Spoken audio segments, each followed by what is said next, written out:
കുടിക്കാനുള്ള വെള്ളം ഒഴിച്ചു തന്നത് ആണാണോ പെണ്ണാണോ എന്നറിയില്ലായിരുന്നു മാനവർക്ക്. കണ്ണുയർത്തി നോക്കില്ല. ഒരു ദിവസം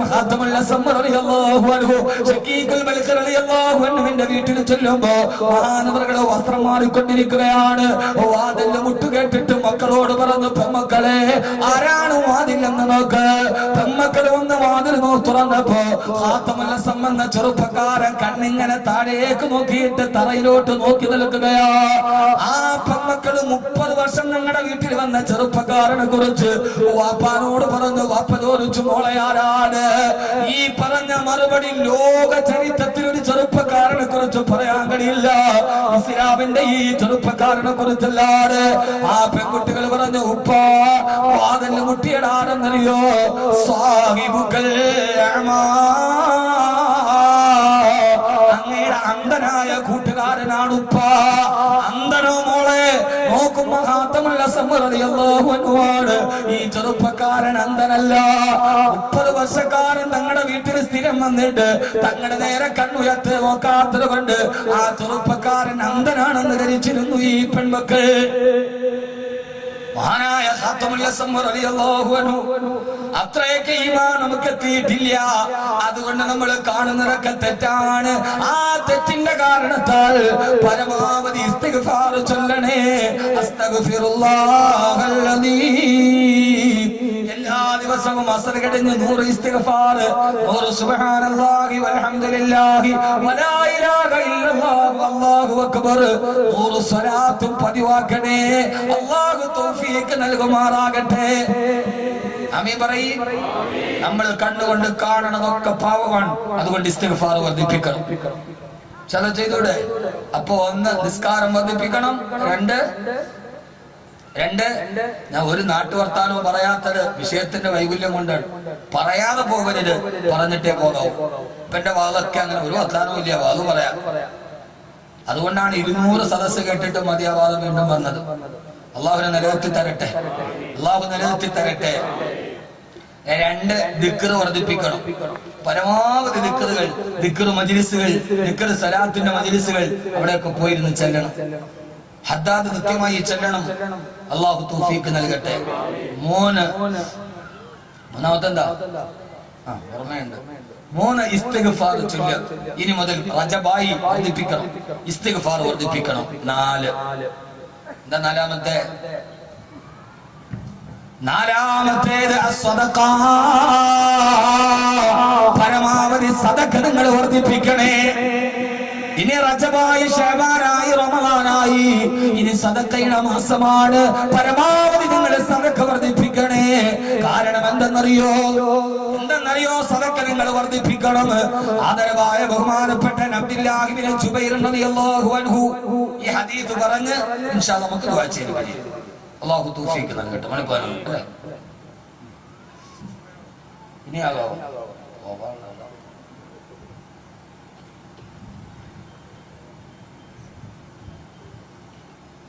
ഒത്തിരി ഒന്നും വാരി വലിച്ചോണ്ടാൽ നിങ്ങൾക്ക് ഉറക്കം വരും. ഞാൻ ക്ഷീണിക്കുകയും ചെയ്യും. ഇപ്പൊ ചൂടായ പിന്നെ ഞാൻ 1 മണിക്കൂർ സംസാരിക്കണം. കുഴഞ്ഞു വീണു. ആ സൈസ് ചൂടാ. ഇത് ചെറിയ പണിയല്ല, ഇത് പണി വല്ലാത്ത പണിയാണ്. അള്ളാഹു നമ്മുടെ ഉസ്താദന്മാർക്ക് ആഫിയത്തും ആരോഗ്യവും കൊടുക്കട്ടെ. അള്ളാഹു നമ്മുടെ മുൻഗാമികൾ അവര് ചലിപ്പിച്ചു വന്ന പാതയിലാണ് നമ്മൾ ജീവിക്കണം. അള്ളാഹു നമുക്ക് ഹക്കിന്റെ പാതയിൽ ജീവിക്കാൻ അള്ളാഹു തൗഫീഖ് നൽകട്ടെ. ദറസ് എടുത്തോണ്ടിരിക്കുന്നു ജാമിയയിൽ. ആളുകൾ കൊണ്ടുവന്ന് കുളിക്കാൻ നേരത്ത് വല്ലാത്ത പനി. ഉസ്താദിനോട് ഉസ്താദെ, പനി കുളിക്കാൻ വെള്ളം ചൂടാക്കി വെച്ചിട്ടുണ്ട്. ചൂടാക്കി വെച്ച വെള്ളം കുടിക്കാൻ വേണ്ടി കുളിമുറിയിൽ കയറി നോക്കിയപ്പോ കുളിക്കാൻ തിരിച്ചപ്പോ ഖാദിമിനോട് ചോദിച്ചു, മോനെ ഇതെങ്ങനെ ചൂടാക്കിയത്? ഹീറ്റർ ഇട്ടിട്ട് ചൂടാക്കിയതാണ്. ഒഴിക്കാൻ വെച്ച വെള്ളം എടുത്ത് കയ്യിൽ നിന്ന് മാറ്റിയിട്ട് പറഞ്ഞു, മോനെ ഇത് ജാമിയയുടെ കറണ്ട് ചാർജല്ലേ ഇതിന്റെ വരയിൽ? അതേ ഉസ്താദെ. അവിടെ നിന്നിറങ്ങി അടുപ്പിൽ കൊണ്ടുപോയി ചൂട്ടുകെട്ട് വെച്ചിട്ട് വെള്ളം ചൂടാക്കി കുളിച്ചു. ജാമിയ നൂരിയിൽ ബഹുമാനപ്പെട്ട കാളമ്പാടി മുഹമ്മദ് മുസ്ലിയാർ നൂറല്ലാഹു ബറകത്ത്. എല്ലാവരുടെ ജീവിതം നിങ്ങളൊന്ന് ചിന്തിക്കവരെ ചെയ്തു. കുളിക്കാൻ വേണ്ടിയിട്ട് ആ വെള്ളത്തിൽ നിന്ന് വെളിയിറങ്ങി. കാരണം അവർക്ക് ആഖിറത്തെ പേടിയുണ്ടായിരുന്നു, ഖബറിൽ കിടക്കണമെന്നുള്ള ബോധമുണ്ടായിരുന്നു. അതുകൊണ്ട് കുളിച്ച വെള്ളം അത് ജാമിയ നൂരിയുടെ ചെലവിലാണെന്ന് അറിഞ്ഞപ്പോ അത് മറിച്ച് കളഞ്ഞിട്ട് ചൂടാക്കി വെള്ളം കൊണ്ട് കുളിച്ചു. അള്ളാഹു മഹാനവറുകളുടെ ഖബറിനെ വിശാലമാക്കട്ടെ. അവര് തെളിച്ചു തന്ന പാത നമ്മുടെ ജീവിതത്തിന്റെ പാതയാണ്. ആ വഴിയിലൂടെ നമ്മൾ സഞ്ചരിക്കണം. ആ വഴി നമ്മളെ സ്വർഗത്തിലെത്തിക്കുന്ന വഴിയാണ്. മഹാനായ അബ്ദുല്ലാഹി ഇബ്നു ജുബൈർ റളിയല്ലാഹു തആല റിവായത്ത് ചെയ്യുന്ന ഹദീസ് ഇമാം ഹാക്കിം ഉദ്ധരിക്കുന്നു. ഒരൊറ്റ ഹദീസ് പറഞ്ഞു അവസാനത്തെ ദുആയ്ക്ക് വേണ്ടിയാണ് ഈ സദസ്സ് ഇവിടെ എത്തിയത്. അല്ലാഹുവേ ഞങ്ങളെ നീ കബൂലാക്കണേ അല്ലാഹ്. നേരത്തെ എത്തിയ സഹോദരിമാർ അല്ലാഹുവേ ഞങ്ങളുടെ ഈ സദസ്സിനെ നന്നാക്കി തരണേ അല്ലാഹ്. ഞങ്ങളുടെ ഈ സദസ്സിനെ നീ നന്നാക്കി തരണേ അല്ലാഹുവേ. മഹാനായ അബ്ദുല്ലാഹി ഇബ്നു ജുബൈർ റളിയല്ലാഹു തആല അൻഹു സൂറത്ത് തകാതുറിന്റെ സമാപനത്തിന്റെ ഹദീസാണിത്. ഒരു ദിവസം ഹബീബായ നബിയുനാ റസൂലുള്ളാഹി സ്വല്ലല്ലാഹു അലൈഹി വസല്ലമ ഞങ്ങളുടെ മുമ്പിൽ സൂറത്ത് തകാതുർ ഓതി അൽഹാകുമുത്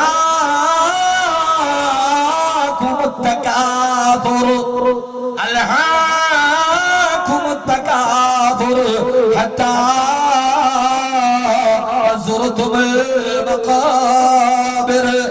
ഏതുവരെയാണ് മനുഷ്യ നിന്റെ ഈ പരാപം നിലനിൽക്കുന്നത്? നിന്റെ ഖബറിൽ നിന്നെ അടക്കുന്നത് വരെ ഈ ആയത്തോതി നിർത്തിയിട്ട് അല്ലാഹുവിന്റെ റസൂൽ മദീനത്തെ പള്ളിയുടെ മിമ്പറിൽ ഇരുന്നിട്ട് ഞങ്ങളോടൊരു പ്രസംഗം നടത്തി. എന്നിട്ട് പറയാ യഖൂലു ഇബ്നു ആദം മാലി മാലി. ആദമിന്റെ സന്തതികൾ വിളിച്ചു പറയാണ് മാലി മാലി, എന്റെ സമ്പാദ്യമേ എന്റെ സമ്പാദ്യമേ എന്റെ സമ്പാദ്യമേ എന്ന് ആദമിന്റെ മക്കൾ വിളിച്ചു പറയുന്നുണ്ട്. ആ സമയത്തെല്ലാം ഹബീബായ നബി തങ്ങൾ ചോദിക്കുകയാ, പണം പണം എന്ന് പറഞ്ഞവൻ കെട്ടിപ്പിടിച്ചു നടന്നിട്ടും വഹല്ലക മിമ്മാലിൻ ഇല്ലാ മാ അകലാ ഫാബിലൈ. നിന്റെ സമ്പത്തിൽ നിന്ന് എന്താണ് നിനക്ക് ബാക്കിയായത്? ഇല്ലാ മാ അകലാ ഫാബിലൈ ഇല്ലാ മാ അകലാ ഫാബിലൈ. നീ കഴിച്ചതെല്ലാം വിസർജ്യമായിട്ട് വെളിയിൽ പോയല്ലോ. സമ്പത്തിന്റെ ഭൂരിഭാഗം ചെലവഴിച്ചത് ഭക്ഷണത്തിനാണ്, അത് മുഴുവനും വിസർജ്യമായി വെളിപ്പോയല്ലോ. നീ ധരിച്ച വസ്ത്രങ്ങളെല്ലാം മണ്ണിലേക്ക് നുരുമ്പി പോയല്ലോ. എന്താണ് മോനെ നിന്റെ സമ്പത്തിന് ബാക്കിയായത്? എന്താണ് നിന്റെ ജീവിതത്തിന് ബാക്കിയായത്? എന്നിട്ട് പറയാ, നീ ജീവിതത്തിന് ബാക്കിയായത് നീ ചെയ്ത സദഖകൾ മാത്രം, നീ ചെയ്ത നന്മകൾ മാത്രം.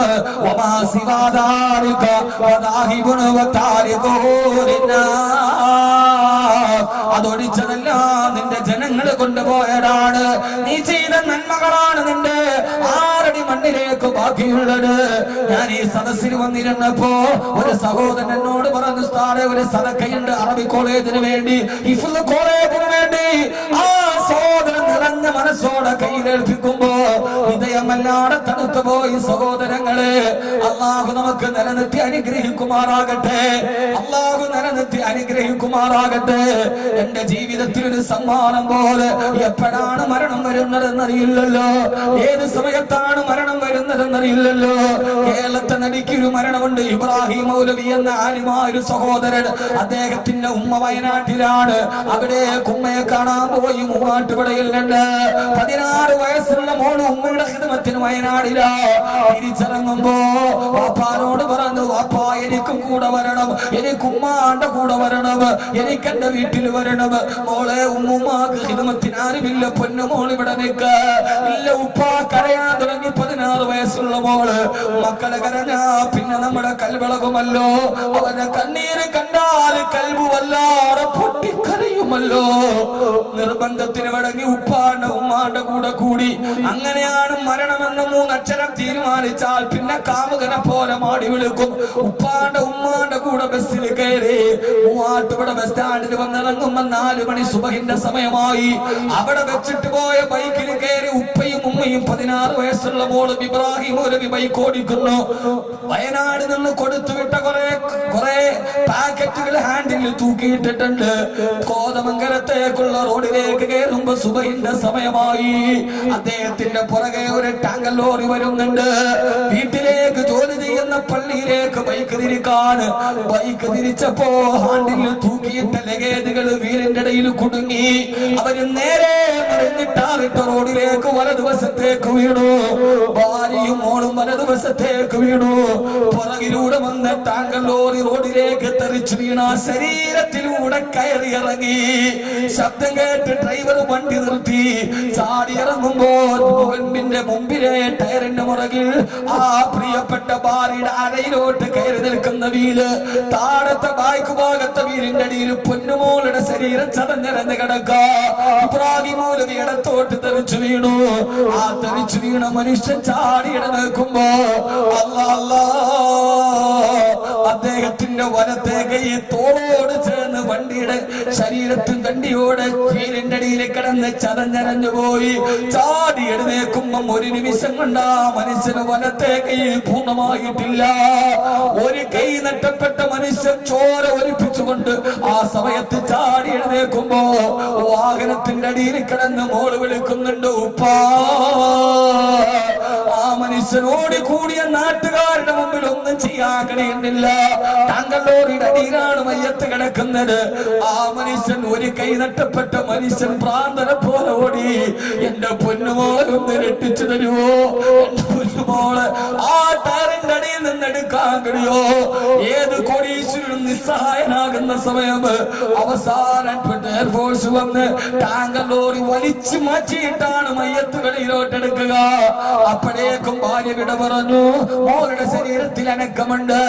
4 മണിയായപ്പോ പൊന്നുമോളും വഫാത്തായി. ഇബ്രാഹിം മൗലവി എറണാകുളം അമൃത ഹോസ്പിറ്റലിൽ കൈ നഷ്ടപ്പെട്ട ഐസിയിൽ ബോധം കെട്ട് കിടക്കുന്നു.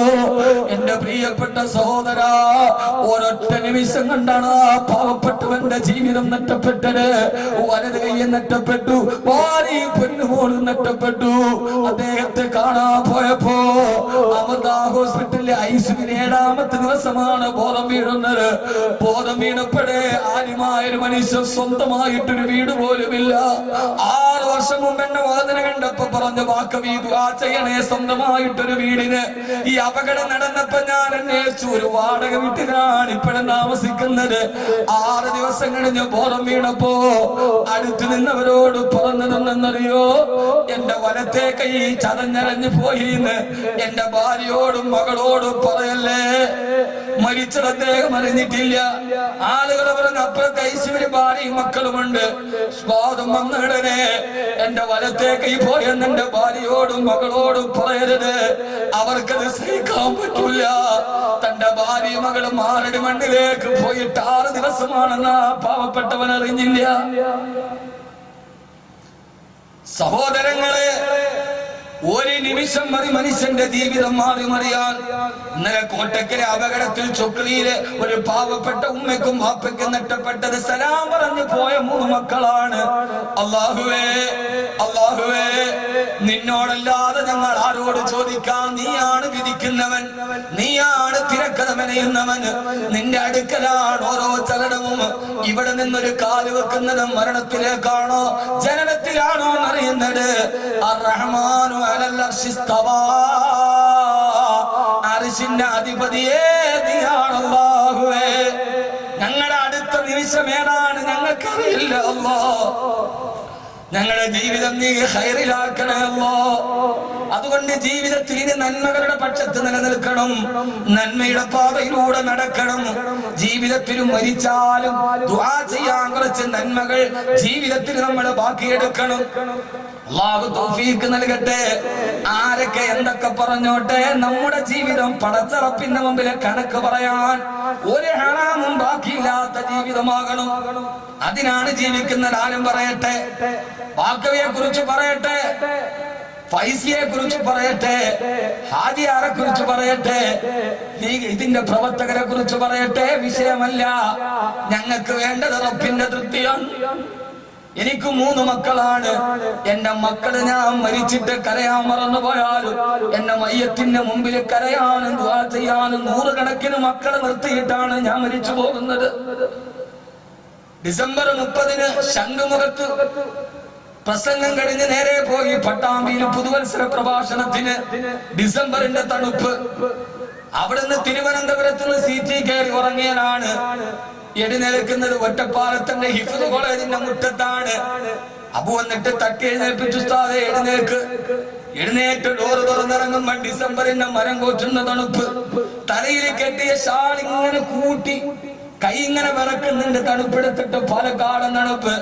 വെളിയിലോട്ടിറങ്ങുമ്പോ ഞാൻ കണ്ട കാഴ്ച, ആ ഡിസംബറിന്റെ തണുപ്പിൽ 11 വയസ്സ് പോലും പ്രായമാകാത്ത എന്റെ ഹിഫ്ള് കോളേജിലെ ഹാഫിളീങ്ങളായ പൊന്നുമക്കള് ആ സമയത്ത് ഒതുവെടുത്തിട്ട് അവര് തഹജ്ജുദ് നിസ്കരിക്കുകയാണ്. അവിടെ ഖുർആൻ അവരുടെ മുമ്പിൽ ഇരിക്കുന്നുണ്ട്. ആ പൊന്നുമക്കൾ 50 എണ്ണവും, ചിലതൊക്കെ ഇത്ര പോലുമില്ല, അവരവിടെ ഉറക്കുപോയിട്ട് തഹജ്ജുദ് നിസ്കരിക്കുന്നുണ്ട്. നേരെ ഒതുവെടുത്ത് സുബഹിയുടെ ബാങ്ക് കാത്തു നിന്നു. വെളിയിൽ ഞാൻ വന്നത് കുട്ടികൾ അറിഞ്ഞിട്ടില്ല. ലൈറ്റ് ഓഫ് ആക്കിയിട്ട് തഹജ്ജുദാണ്. വരാന്തയിലൂടെ സുബഹിന്റെ ബാങ്ക് കാത്ത് നടക്കുമ്പോ ഒരു ദുആ കേട്ടു. എന്റെ പൊന്നുമക്കളെ അല്ലാഹുവേ, വഅദ് പറഞ്ഞ് വരുമ്പോ ഞങ്ങൾക്കുള്ള അന്നത്തിന്റെ വകയുമായി വരുന്ന ഞങ്ങളുടെ ബാക്കവി ഉസ്താദിന് സ്വർഗം കൊടുക്കണേ അല്ലാ. എന്റെ ജീവിതത്തിൽ എന്റെ ഹൃദയത്തിൽ എത്ര തണുപ്പുണ്ടായതുപോലെ പിന്നൊരു തണുപ്പുണ്ടായിട്ടില്ല. ഞങ്ങളെ സഹായിക്കുന്നവരെ നീ സഹായിക്കണേ അല്ലാ. അതുകൊണ്ട് ഞാൻ പറയുന്നത് സഹോദരങ്ങളെ, മരിച്ചതിന് ശേഷം മലർന്നു കിടക്കുമ്പോ അഭിമാനത്തോടെ ഓർക്കാൻ കഴിയുന്ന സൽക്കർമ്മങ്ങളെ ജീവിതത്തിൽ ബാക്കിയാക്കി വിട പറയാൻ ധൈര്യമുണ്ടോ? എന്നാൽ ജഹീമിനെ കാണുന്ന നേരം നിങ്ങൾ അല്ലാഹുവിന്റെ സ്വർഗത്തിലേക്ക് നടന്നു പോകേണ്ടവരാണ്. അല്ലാഹു നമ്മളെ അവിടെ എത്തിക്കുമാറാകട്ടെ. അതുകൊണ്ട് ജീവിതത്തിലെ നന്മകൾ വർദ്ധിപ്പിക്കണം. 4ാമത്തെ കാര്യം, ഏറ്റവും നല്ല നന്മ, നിങ്ങൾ സദഖ വർദ്ധിപ്പിക്കണേ. അല്ലാഹു സ്വീകരിക്കുമാറാകട്ടെ. അല്ലാഹു സ്വീകരിക്കുമാറാകട്ടെ. അല്ലാഹു സ്വീകരിക്കുമാറാകട്ടെ. ഞാനിവിടെ വന്നിരിക്കും ഒരു സഹോദരൻ, എന്റെ കയ്യിൽ ഒരു 25,000 രൂപ ഉസ്താദേ ഹാഫിളീങ്ങൾക്കാണ്, ഞാൻ ചോദിച്ചിട്ടില്ല. അല്ലാഹു ആ സഹോദരന് ഖൈർ നൽകട്ടെ. നമ്മുടെ ദുആക്ക് വേണ്ടി എത്രയെത്ര ആളുകൾ, എത്രയോ ആളുകൾ അല്ലാഹു സ്വീകരിക്കട്ടെ. ഈ തൃശ്ശൂരുള്ള ഈ പാവറട്ടിക്കടുത്തുള്ള ഒരു കുടുംബം, മകൾക്ക് മാനസികമായി നല്ല വളർച്ചയില്ല. 2 വർഷം മുമ്പാണ് എന്റെ പ്രിയപ്പെട്ട ഇബ്രാഹിം ഹാജിയുടെ വീട്ടിലിരിക്കുമ്പോൾ അല്ലാഹു കുടുംബത്തിന് ബറക്കത്ത് നിറച്ചു കൊടുക്കട്ടെ, നന്മ നൽകട്ടെ.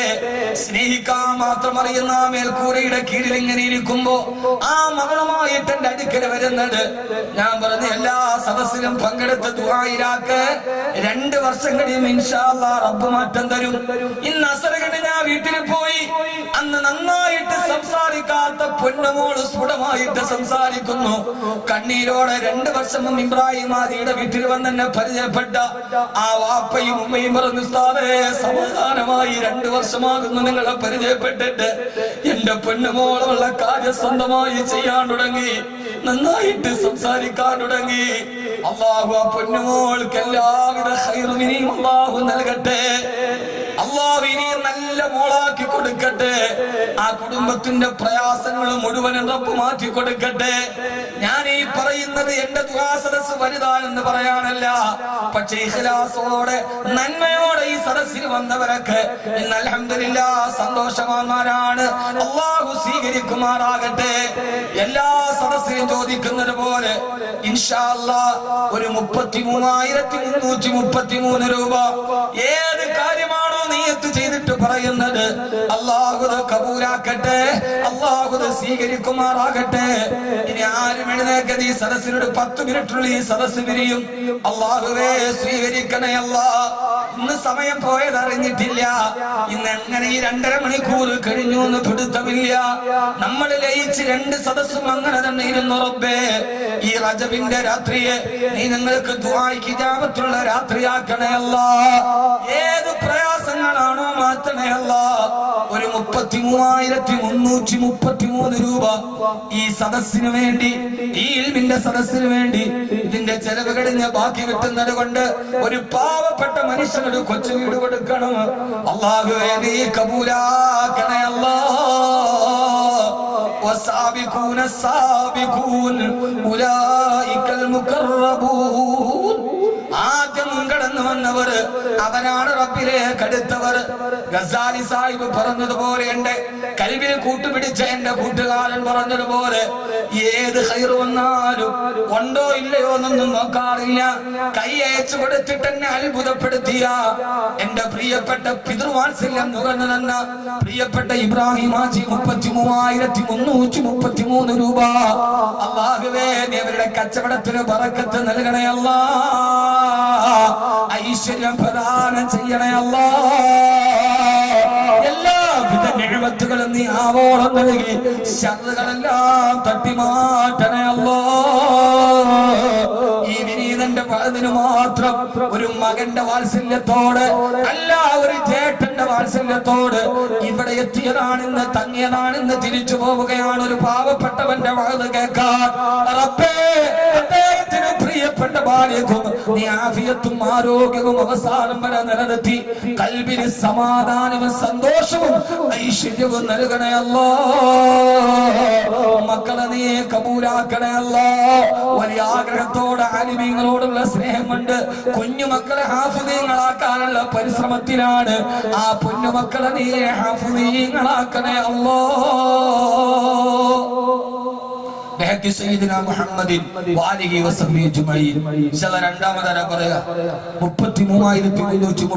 രൂപ നമ്മുടെ ഈ സദസ്സിൽ നിന്ന് സന്തോഷത്തോടെ ഏത് പ്രയാസങ്ങളാണോ അള്ളാഹു മാറ്റി തരുമാറാകട്ടെ. ഒന്ന് കൈവയ്ക്കാൻ മതി, ഉസ്താദെ ഞങ്ങൾ കൊടുത്തേക്കാം. ഈ സദസ്സിൽ നിന്ന് വാഗ്ദാനം ചെയ്ത് പിന്നീട് നമ്മുടെ സദസ്സിലേക്ക് സഹോദരിമാര് ഒരു സ്വർണ്ണാഭരണം അള്ളാഹു നമ്മുടെ മക്കളെ ഹാഫിദീങ്ങളാക്കി തരട്ടെ, ആലിമീങ്ങളാക്കി തരട്ടെ. അള്ളാഹു സന്തോഷം നൽകി അനുഗ്രഹിക്കുമാറാകട്ടെ, പ്രയാസങ്ങൾ അല്ലാഹു മാറ്റി കൊടുക്കട്ടെ. എന്റെ സദസ്സിൽ ഇതേവരെ 2000-ഓളം ആളുകളിൽ 33,333 രൂപ പറഞ്ഞിട്ടുണ്ട്. എല്ലാ സദസ്സിലും ഇൻഷാ അല്ലാഹ് ദുആ ചെയ്യും. മാരകമായ ക്യാൻസറുകൾ, രോഗങ്ങൾ, ബുദ്ധിമുട്ടുകൾ അല്ലാഹു ഇതുകൊണ്ട് മാറ്റി തന്നിട്ടുണ്ട് ഇൻഷാ അല്ലാഹ്. തളർന്നു കിടക്കുന്ന ആളുകൾ പോലും അൽഹംദുലില്ലാഹ്, 2 കാല് തളർന്നു കിടന്ന സഹോദരൻ എന്റെ കോളേജിലാണ് ഈ പൈസ കൊണ്ടുവന്ന് എത്തിച്ചു തന്നത്. അള്ളാഹു ഇന്ന് ആരോഗ്യത്തോടെ എഴുന്നേറ്റ് നടക്കുന്നു. ഇപ്പൊ ഉംറയ്ക്ക് പോയി തിരിച്ചു വന്നു. അള്ളാഹു സ്വീകരിക്കുമാറാകട്ടെ. ഞാൻ ഭാര്യയുടെ പേര് 33,333. അള്ളാഹു കബൂലാക്കട്ടെ, അള്ളാഹു സ്വീകരിക്കട്ടെ, അള്ളാഹു സ്വീകരിക്കട്ടെ. അതങ്ങനെയാണ്, ഭാര്യ ഭർത്താവും തമ്മിൽ മത്സരമാണ്. അള്ളാഹുവിനെ നിലനിർത്തട്ടെ. തീർച്ചയായും അതൊരു ബന്ധമാണ് എനിക്ക് അള്ളാഹു നൽകിയത്. അവസാനം വരെ, മരണം വരെ അങ്ങനെ ഉണ്ടാവും. അല്ലാഹുവേ, നീ സ്വീകരിക്കണേ അല്ലാ. പടച്ചവനെ, തന്റെ ഭാര്യയുടെ പേര് ചെയ്ത സദഖ റബ്ബേ, ജീവിതത്തിന്റെ ഏത് നന്മകളും തന്റെ ഭാര്യയെയും കൂടെ കൂട്ടി അവസാനം റബ്ബേ ആ ഒരുമിച്ച് കൂടലും സന്തോഷവും സ്വർഗത്തിലും നീ ഒരുമിച്ച് കൂട്ടണേ അല്ലാ. പടച്ചവനെ,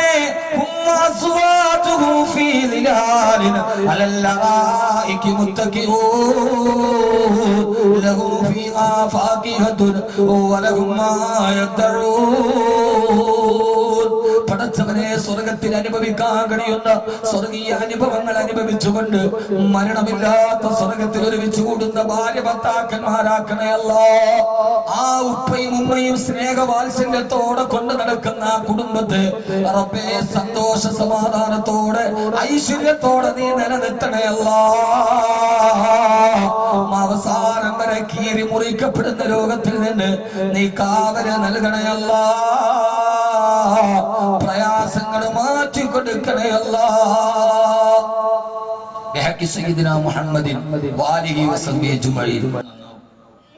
ഞാനാണ് ഏറ്റവും വലിയ ആളെന്ന് നമ്മൾ വിചാരിച്ചാൽ നമ്മൾ നന്നാവൂല. നമ്മൾ അഹങ്കാരികളോ, നമ്മൾ അബൂജഹലിനെ പോലെയാവും. അള്ളാഹു നമ്മളെല്ലാവരെയും നന്നാക്കി തരട്ടെ, അള്ളാഹു നമ്മളെ നന്നാക്കി തരട്ടെ. അതുകൊണ്ട് സഹോദരങ്ങളെ, നമ്മുടെ സദസ്സ് ഇന്നും നമ്മൾക്ക് അവസാനം ദുആ ചെയ്ത് പിരിയണം. അള്ളാഹു നമുക്ക് നല്ല മഴ നൽകി അനുഗ്രഹിക്കുമാറാകട്ടെ, അള്ളാഹു നല്ല മഴ നൽകി അനുഗ്രഹിക്കുമാറാകട്ടെ. മനുഷ്യൻ എന്ന തെറ്റിലേക്ക് നടക്കുന്നുവോ അന്ന് അള്ളാഹു മഴയെ പിടിച്ചു നിർത്തുമെന്ന് നബിയുനാ റസൂലുള്ളാഹി. അല്ലാതെ ഓസോൺ ലെയറിന് സുശീലം വീണതൊന്നുമല്ല, അത് വീഴാൻ തുടങ്ങിയിട്ട് കാലം കുറയായി. മനുഷ്യൻ എന്ന് മോശമാകുന്നുവോ അന്ന് അള്ളാഹുവിന്റെ അടുക്കൽ നിന്ന് മഴ പെയ്യിപ്പിക്കുന്നവൻ അവനാണ്. അള്ളാഹു ചോദിച്ചില്ലേ, അഫറഅയ്തും മാ തഹ്റസൂൻ അഅൻതും അഫറഅയ്തുമുൽ മാ അല്ലദീ തശ്റബൂൻ അഅൻതും അൻസൽതുമൂഹു മിനൽ മുസ്നി അം നഹ്നുൽ മുൻസിലൂൻ. നിങ്ങളെന്താ കരുതിയത് എല്ലാ പൊല്യൂഷനും ഒഴിവാക്കി ഓസോൺ ലെയറിന്റെ സുഷിരമൊക്കെ അടച്ച് മനുഷ്യരൊക്കെ നന്നായ മഴ പെയ്യില്ല? ഞാൻ പറഞ്ഞു പറ്റൂല, മഴ അള്ളാഹുവിന്റേതാണ്. അതുകൊണ്ടാണ് സൂറത്തുൽ വാഖിഅ അള്ളാഹു ചോദിച്ചത് അഫറഅയ്തുമുൽ മാഅ അല്ലദീ തശ്റബൂൻ. അള്ളാഹു ചോദിക്കുകയാണ് അഫറഅയ്തുമുൽ മാഅ അല്ലദീ തശ്റബൂൻ അൻതും അൻസൽതുമൂഹു മിനൽ മുസ്രി അം നഹ്നുൽ മുർസിലൂൻ. അള്ളാഹു ചോദിക്കുകയാണ് മനുഷ്യ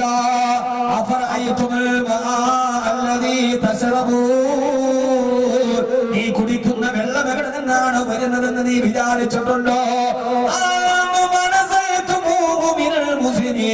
മേഘജാലകത്തിൽ നിന്ന് ആ ജലത്തുള്ളികളെ വർഷിപ്പിക്കുന്നത് ഞാനാണോ? അതല്ല, അതല്ല, നീയാണോ മനുഷ്യ?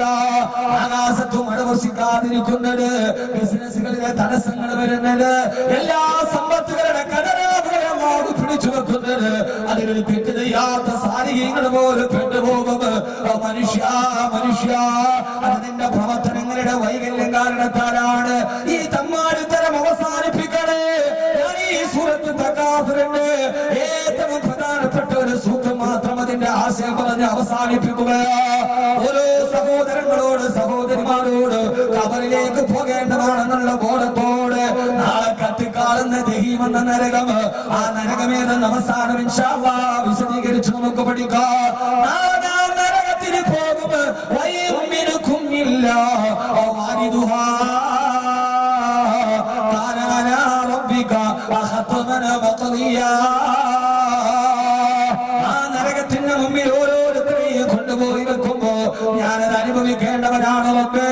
എന്റെ ജീവിതം അവസാനിക്കുമല്ലോ എന്ന ഒരു ബോധം നമ്മുടെ മനസ്സിലുണ്ടാകണേ. ആറടി മണ്ണിലേക്ക് കൊണ്ടുപോയി വെച്ച് കഴിഞ്ഞാൽ, അവന്റെ ശരീരം മണ്ണിലോട്ട് ചേർന്ന് കഴിഞ്ഞാൽ അതുപോലെ അവസാനിപ്പിക്കില്ല മനുഷ്യ. അതുകൊണ്ട് അവസാനിക്കില്ല മനുഷ്യ. എനിക്കറിയോ, നമ്മൾ ഒരാളെ ഖബറിലെത്തിയിട്ട് ഖബറിലേക്ക് പോയി ഒരു 40 ദിവസങ്ങളിൽ തുറന്നു നോക്കിയാൽ അവിടെ കുറെ എല്ലിൻ കഷണങ്ങളിലാണ്, മറ്റൊന്നും കാണുകയില്ല. നമ്മൾ വിചാരിക്കും ഇതോടെ അവസാനിച്ചു വന്ന്. അല്ല അല്ല, ഹബീബായ നബി സല്ലല്ലാഹു അലൈഹി വസല്ലം പറയുകയാ, അമ്മാ മുഅദ്ദബുൻ ഔ മുനഅമുൻ ഇലാ യൗമിൽ ഖിയാമ.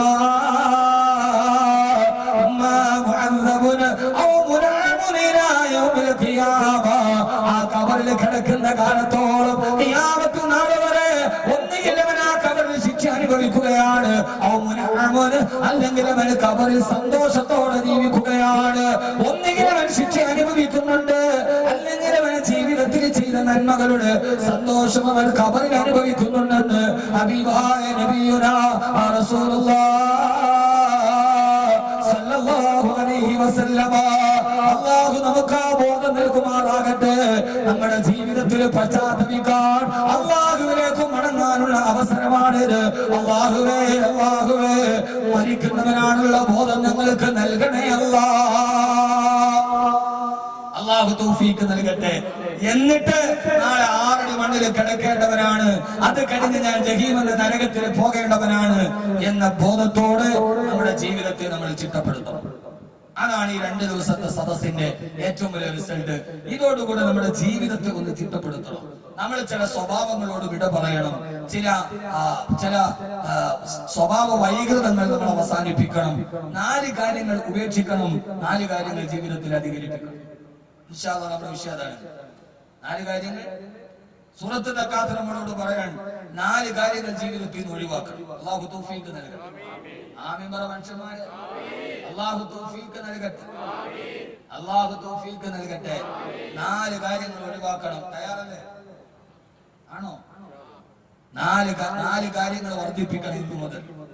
ഞാൻ പറഞ്ഞല്ലോ, പ്രസംഗം എഴുതി 4 കാര്യം, ആ 4 സ്വഭാവം ഒഴിവാക്കണം. പറഞ്ഞാൽ ഒഴിവാക്കാൻ തയ്യാറല്ലേ?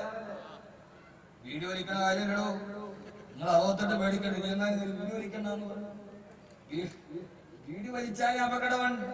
വീഡിയോ വലിച്ചാൽ പിന്നെ പുക മൂക്കിലൂടെ പോകും. മൂക്കിലൂടെ പുക പോകുന്നത് നരകവാസികളുടെ അടയാളമാണെന്ന് റസൂലുള്ളാഹി സ്വല്ലല്ലാഹു അലൈഹി വസല്ലം. ഞാൻ എവിടെയെങ്കിലും ഒരു സദസ്സ്, പിരിവൊന്നും പാടില്ല, നേരത്തെ തുടങ്ങുന്ന സദസ്സുണ്ടെങ്കിൽ എൻ്റെ ഒരു വിഷയമുണ്ട്, പുകവലി.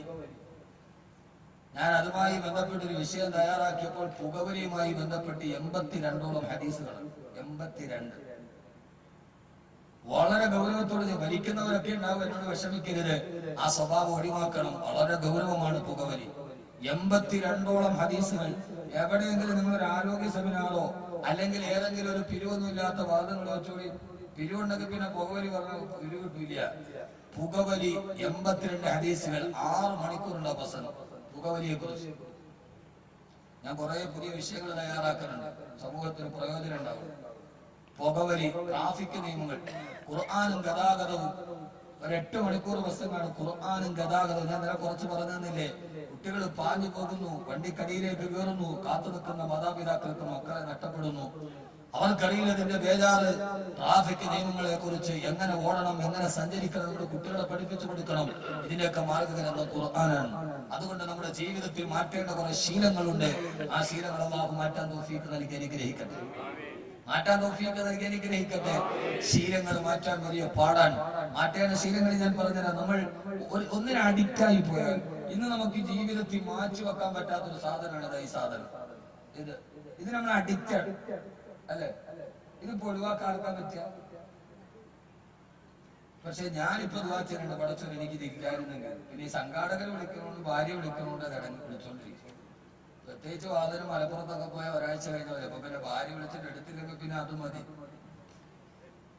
നിങ്ങളൊന്ന് ആലോചിച്ചൊക്കെ, ഏത് പള്ളിയുടെ മുകളിൽ കയറിയാലും ഫ്രണ്ടിൽ എഴുതി വെച്ചിട്ടുണ്ട് മൊബൈൽ ഫോൺ സ്വിച്ച് ഓഫ് ചെയ്യുക. എത്ര പേരുടെ സ്വിച്ച് ഓഫ് ചെയ്യുന്നവർ ഇല്ല? ഞാനൊരു ഉദാഹരണം പറയാം. മൊബൈൽ ഫോൺ സ്വിച്ച് ഓഫ് ചെയ്യും. ആരുടെ സ്വിച്ച് ഓഫ് ചെയ്യുന്നവർ? അപ്പൊ നമ്മളതെടുത്ത് വൈബ്രേറ്റ് സൈലന്റ് മോഡിലാണ് സ്വിച്ച് ഓഫ് ചെയ്യും. ആരെങ്കിലും അപ്പൊ നമ്മളതെടുത്തിട്ട് നേരെ സൈലന്റ് മോഡ്, വൈബ്രേറ്റ് മോഡിലാക്കും, പോക്കറ്റ് ഇടും. നിസ്കരിക്കാൻ വേണ്ടി കൈ കെട്ടി അല്ലാഹു അക്ബർ പറഞ്ഞ് സർവ്വ ചിന്തയും മാറ്റി അൽഹംദുലില്ലാഹി റബ്ബിൽ ആലമീൻ ഫാത്തിഹ ഓതി അൽഹാഖും മുത്തഖാദിർ ഹത്താ സുറുത്തുൽ മഖാബിർ. എത്ര ഉന്നൽ ജഹീം, കത്തിക്കാളുന്ന ജഹീമിനെ, നരകത്തെ മുന്നിൽ കണ്ട് ഇഖ്ലാസോടെ നിസ്കരിക്കുമ്പോഴാണ് വൈബ്രേറ്റ് മോഡാണെന്ന്. അപ്പൊ കോള് വരും പോക്കറ്റ്. അപ്പൊ നമ്മൾ വിചാരിക്കും പടച്ചോനെ നേരത്തെ വിളിക്കാന്ന് പറഞ്ഞ ആളാണോ, അവനായിരിക്കോ? അള്ളാഹുവിന്റെ അടുക്കൽ നിന്ന് ചിന്ത മാറി ചിന്ത നേരെ ദുനിയാവിലേക്ക് പോകും. തീർന്ന നിസ്കാരം. എന്നാൽ ഒന്ന് സ്വിച്ച് ഓഫ് ചെയ്താൽ വരൂ? ഇല്ല. പക്ഷെ സ്വിച്ച് ഓഫ് ചെയ്യാൻ പറ്റില്ല. ചില ആളുകൾ പിന്നെ എന്ത് ചെയ്യുന്നറിയോ, ഇത് നേരെ എടുത്തിട്ട് സുജൂദിയുടെ ഭാഗത്ത് ഇട്ടിടല. എന്നിട്ട് കൈ കെട്ടി അവർ നിസ്കരിച്ച് നേരെ സുജൂദി റുക്കൂയിൽ പോകുമ്പോ അപ്പൊ കോള് വരും. കോള് വരുമ്പോ അതിന്റെ ഡിസ്പ്ലേ എന്ന് പറഞ്ഞാൽ മുസല്ലയുടെ വലിപ്പം ഉണ്ടാവും. ആ വലിപ്പത്തിലുള്ള മുസ്ലിം ഡെസ്ക്ടോപ്പിൽ ഏതായാലും 2 ഫോട്ടോ ഇല്ലാത്ത ആരാ ഉള്ളത്? ഒന്നുകിലും മക്കളുടെ ഉണ്ടാവും, വലിയുടെ ഭാര്യയുടെ ഉണ്ടാവും, അവനാന്റെ ഭാര്യ അല്ലെങ്കിൽ അയലോക്കക്കാരുടെ ഭാര്യയുടെ ഫോട്ടോ അതുമേലുണ്ടാവും. ആ ഫോട്ടോ, ഒരു കോള് വരുമ്പോ ആ ഫോട്ടോ ഇങ്ങനെ ഡിസ്പ്ലേയിൽ തെളിഞ്ഞ് കാണും. റുക്കൂയിക്കണവും കാണും അവന്റെ പെണ്ടാട്ടിയാണ്. അവന്റെ നിസ്കാരവും ബാത്തിലാകും. വലതുഭാഗത്തേക്കണവനും പോകും, ഇടതുഭാഗത്തേക്കണവനും റുക്കൂയി സുബ്ഹാന റബ്ബിൽ അദീം ഉപയോഗം ചെയ്യുന്ന പറയുമ്പോഴാണ് നല്ലൊരു പെണ്ണ് ചിരിച്ചോണ്ടിരിക്കുന്ന ഫോട്ടോ ഇങ്ങോട്ട് വരണത്. ഇതിപ്പോ ഏതറിയില്ല നോക്ക്. അതുകൊണ്ട് അവന്റെ നിസ്കാരവും ബാത്തിലായി, ഇടതുഭാഗത്തിന് രണ്ടവന്റെ നിസ്കാരവും ബാത്തിലായി. ഞാൻ പറഞ്ഞത്, നിസ്കരിക്കുന്ന ഒരു 5 മിനിറ്റ് പോലും ഇതൊന്ന് സ്വിച്ച് ഓഫ് ചെയ്യാൻ പറ്റാത്ത രീതിയിൽ നമ്മൾ ഇതിന് അഡിക്റ്റായി കഴിഞ്ഞു. പുകവലിയേക്കാൾ അഡിക്റ്റായി കഴിഞ്ഞു. തറാവി നിസ്കരിക്കാൻ നമ്മളെ കൊണ്ട് ഇനിയുള്ള കാലത്ത് തറാവി ക്ലാസ് നിസ്കരിക്കില്ല. 4 റക്അത്ത് കുടുംബം നമ്മൾ നോക്കും. ഇതൊരു വലിയ അപകടമാണ്. നമ്മുടെ നരകത്തിലേക്ക് നാം കണ്ടുപിടിച്ച നമ്മുടെ പുരോഗതികൾ നമ്മളെ നരകത്തിലേക്ക് അടുപ്പിക്കുകയാണ്. അള്ളാഹു ചിന്ത തരട്ടെ, അള്ളാഹു ചിന്ത തരട്ടെ. അതുകൊണ്ട് ഞാൻ വാരി വലിച്ചു വാദം പറയാനല്ല, അതൊക്കെ ഞാൻ നിർത്തി. ജീവിതത്തിൽ പ്രയോജനകരമായ ചില വാക്കുകൾ. ഈ സ്വഭാവം മാറ്റിയില്ലെങ്കിൽ 6 അടി മണ്ണിൽ നീ കിടക്കില്ല. ഒരു കാര്യം ഉറപ്പാണ്, 40 ദിവസം കഴിഞ്ഞ് തുറന്നു നോക്കിയാൽ അവിടെ എല്ലാം കാണൂല. ആളുകൾ വിചാരിച്ചു ഇതോടെ തീർന്നല്ലോ. മുത്തുനബി പറയുകയാണ്, കബറടക്കപ്പെട്ട മനുഷ്യൻ ഒന്നുകിൽ അയാൾ ജീവിതത്തിൽ ശിക്ഷ അനുഭവിക്കുന്നുണ്ട്, അല്ലെങ്കിൽ ആ കബർ അയാൾ സുഖിക്കുന്നുണ്ട്. രണ്ടാളും ഉറപ്പാണ്. അള്ളാഹു നമ്മളെ സുഖിപ്പിക്കട്ടെ, അള്ളാഹു നമ്മളെ സുഖിപ്പിക്കട്ടെ എല്ലാവരുടെയും. എന്നാൽ യഥാർത്ഥത്തിൽ കബറിൽ വെച്ചാൽ മരിക്കാതെ പോലെ ജീവനോടെ ഇരിക്കുന്ന ആളുകളുണ്ട്, ഇല്ലേ? ശരീരം അഴുകാറെ കഫൻ തുണി പൊതിഞ്ഞതുപോലെ കബറിരിക്കുന്ന ആളുകളുണ്ട്. കബറും ജഹീമുമാണ് തൗറത്ത് തക്കാസുറിന്റെ പ്രധാനപ്പെട്ട പ്രമേയം. ബഹുമാനപ്പെട്ട അങ്ങനെയുള്ള ആളുകളുണ്ട്. എന്തേ നിങ്ങൾക്ക് ചിന്തിക്കാൻ കഴിയുന്നില്ലേ? ഹബീബായ നബി മുഹമ്മദ് മുസ്തഫ ഹബീബായ നബി മുഹമ്മദ് മുസ്തഫ സല്ലല്ലാഹു അലൈഹി വസല്ലമ പ്രവാചകൻ സല്ലല്ലാഹു അലൈഹി വസല്ലമ പറയാ, ആ മനുഷ്യനൊരു മനുഷ്യന്റെ കഥയുണ്ട്, ലോക ചരിത്രത്തെ വിസ്മയിപ്പിച്ച മാനസിക പരിവർത്തനത്തിന്റെ കഥ. എന്റെ സഹോദരങ്ങളെ, നിങ്ങൾക്കൊന്ന് മാറിക്കൂടെ? ഈ ജീവിതത്തിന്റെ സ്വഭാവ വൈകൃതങ്ങളെ മാറ്റിക്കൂടെ? മാറ്റിവെക്കാൻ പറ്റും. പെണ്ണ്, കള്ള്, പൊന്ന്, പലിശ, ഫിത്തിന, ഫസാദ്, ഏഷണി, പരദൂഷണം എന്ന് വേണ്ട, ജീവിതത്തിലെ സർവവൃത്തികേടുകൾ നമ്മുടെ മനസ്സുകളെ സ്വാധീനിക്കുന്നു. നിർത്തണ്ടേ സഹോദരങ്ങളെ? ഒരു മാറ്റം ഉണ്ടാകണ്ടേ എന്ന് ഇങ്ങനെ മറ്റൊരുത്തന്റെ പച്ചയിറച്ചി നിന്നും ഈ കള്ള് മോന്തി കുടിക്കാൻ ഒരു വിഭാഗം, ഇനി മോന്തി കുടിക്കാതെ നിക്കാരത്തടമുള്ളവൻ വേറൊരുത്തന്റെ പച്ചയിറച്ചി തിന്നാൻ വേറൊരു വിഭാഗം, ഇങ്ങനെ ജീവിച്ച് 6 അടി മണ്ണിൽ കിടക്കണമെന്നുള്ള ബോധമില്ലേ? മാറ്റമുണ്ടാകണ്ടേ? ആദരവായ പ്രവാചകൻ നബി മുഹമ്മദ് മുസ്തഫ, ഞാനൊരു മനുഷ്യന്റെ കഥ പറഞ്ഞു തരാം, നിങ്ങൾ കേട്ട് കടകയിലെ കഥ, അത്ഭുതകരമായ കഥ. ഹബീബായ നബി മുഹമ്മദ് മുസ്തഫ, ഉറക്കെ ഹബീബായ നബി മുഹമ്മദ് മുസ്തഫ.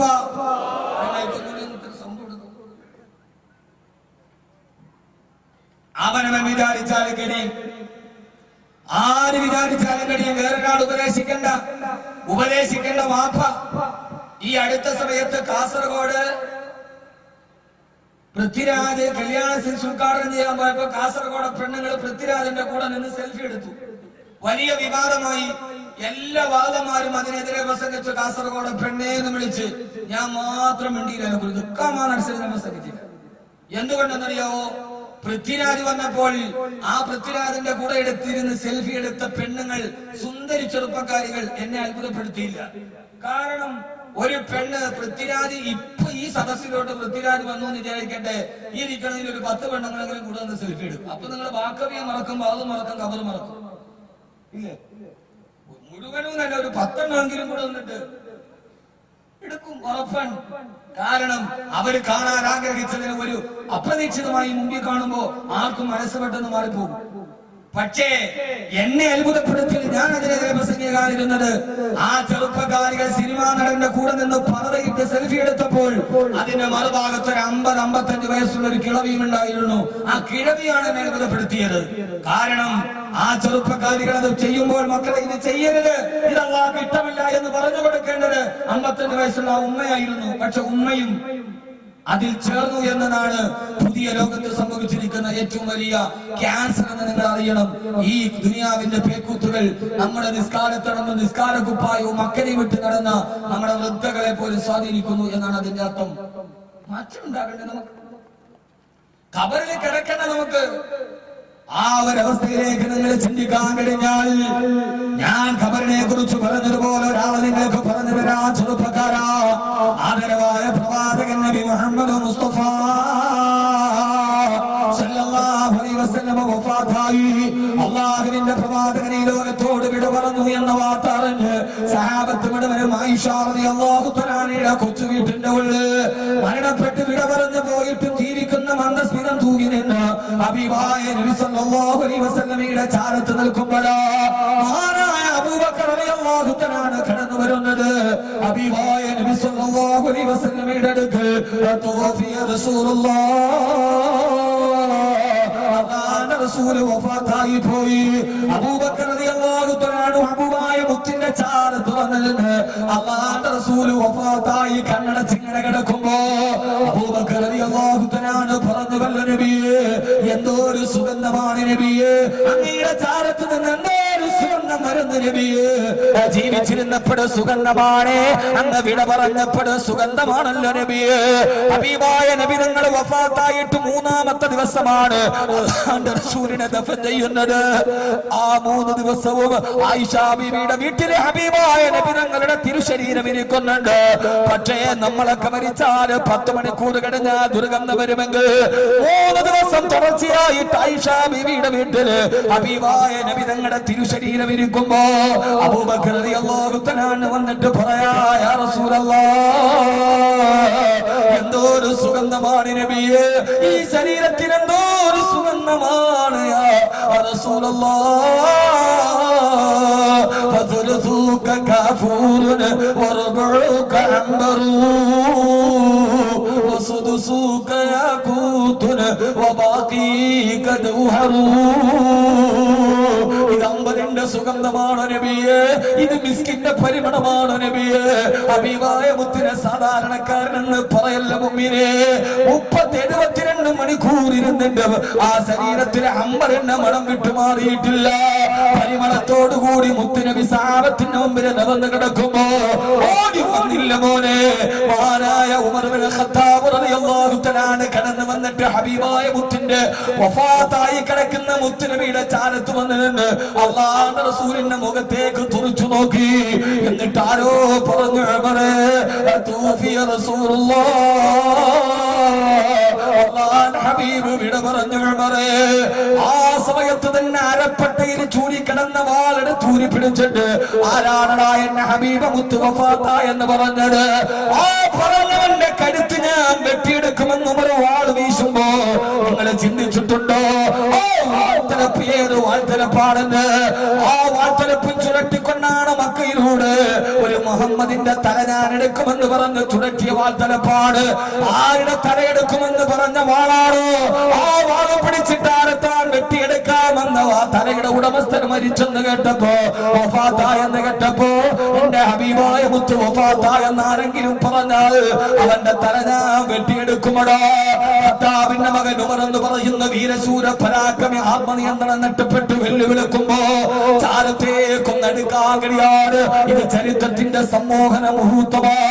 ഈ അടുത്ത സമയത്ത് പ്രസംഗിച്ചപ്പോ കേരളത്തിന്റെ ഒരു സാഹിത്യകാരൻ ഈ സംഭവം പറഞ്ഞിട്ട് പറയാ, എനിക്ക് ഉമറിനെ പോലെ മനസ്സിന് പിടികിട്ടാത്തൊരു വ്യക്തിത്വമില്ല. ആരാ പറയുന്നത്? മലയാള സാഹിത്യത്തിന്റെ ഉപാധ്യക്ഷനാ. ഉമർ വല്ലാത്തൊരു ശരീരമാണ്, ഉമർ വല്ലാത്തൊരു സംഭവമാണ്. എനിക്ക് ഉമറിന്റെ വ്യക്തിത്വത്തെ ഉൾക്കൊള്ളാൻ കഴിഞ്ഞിട്ടില്ല.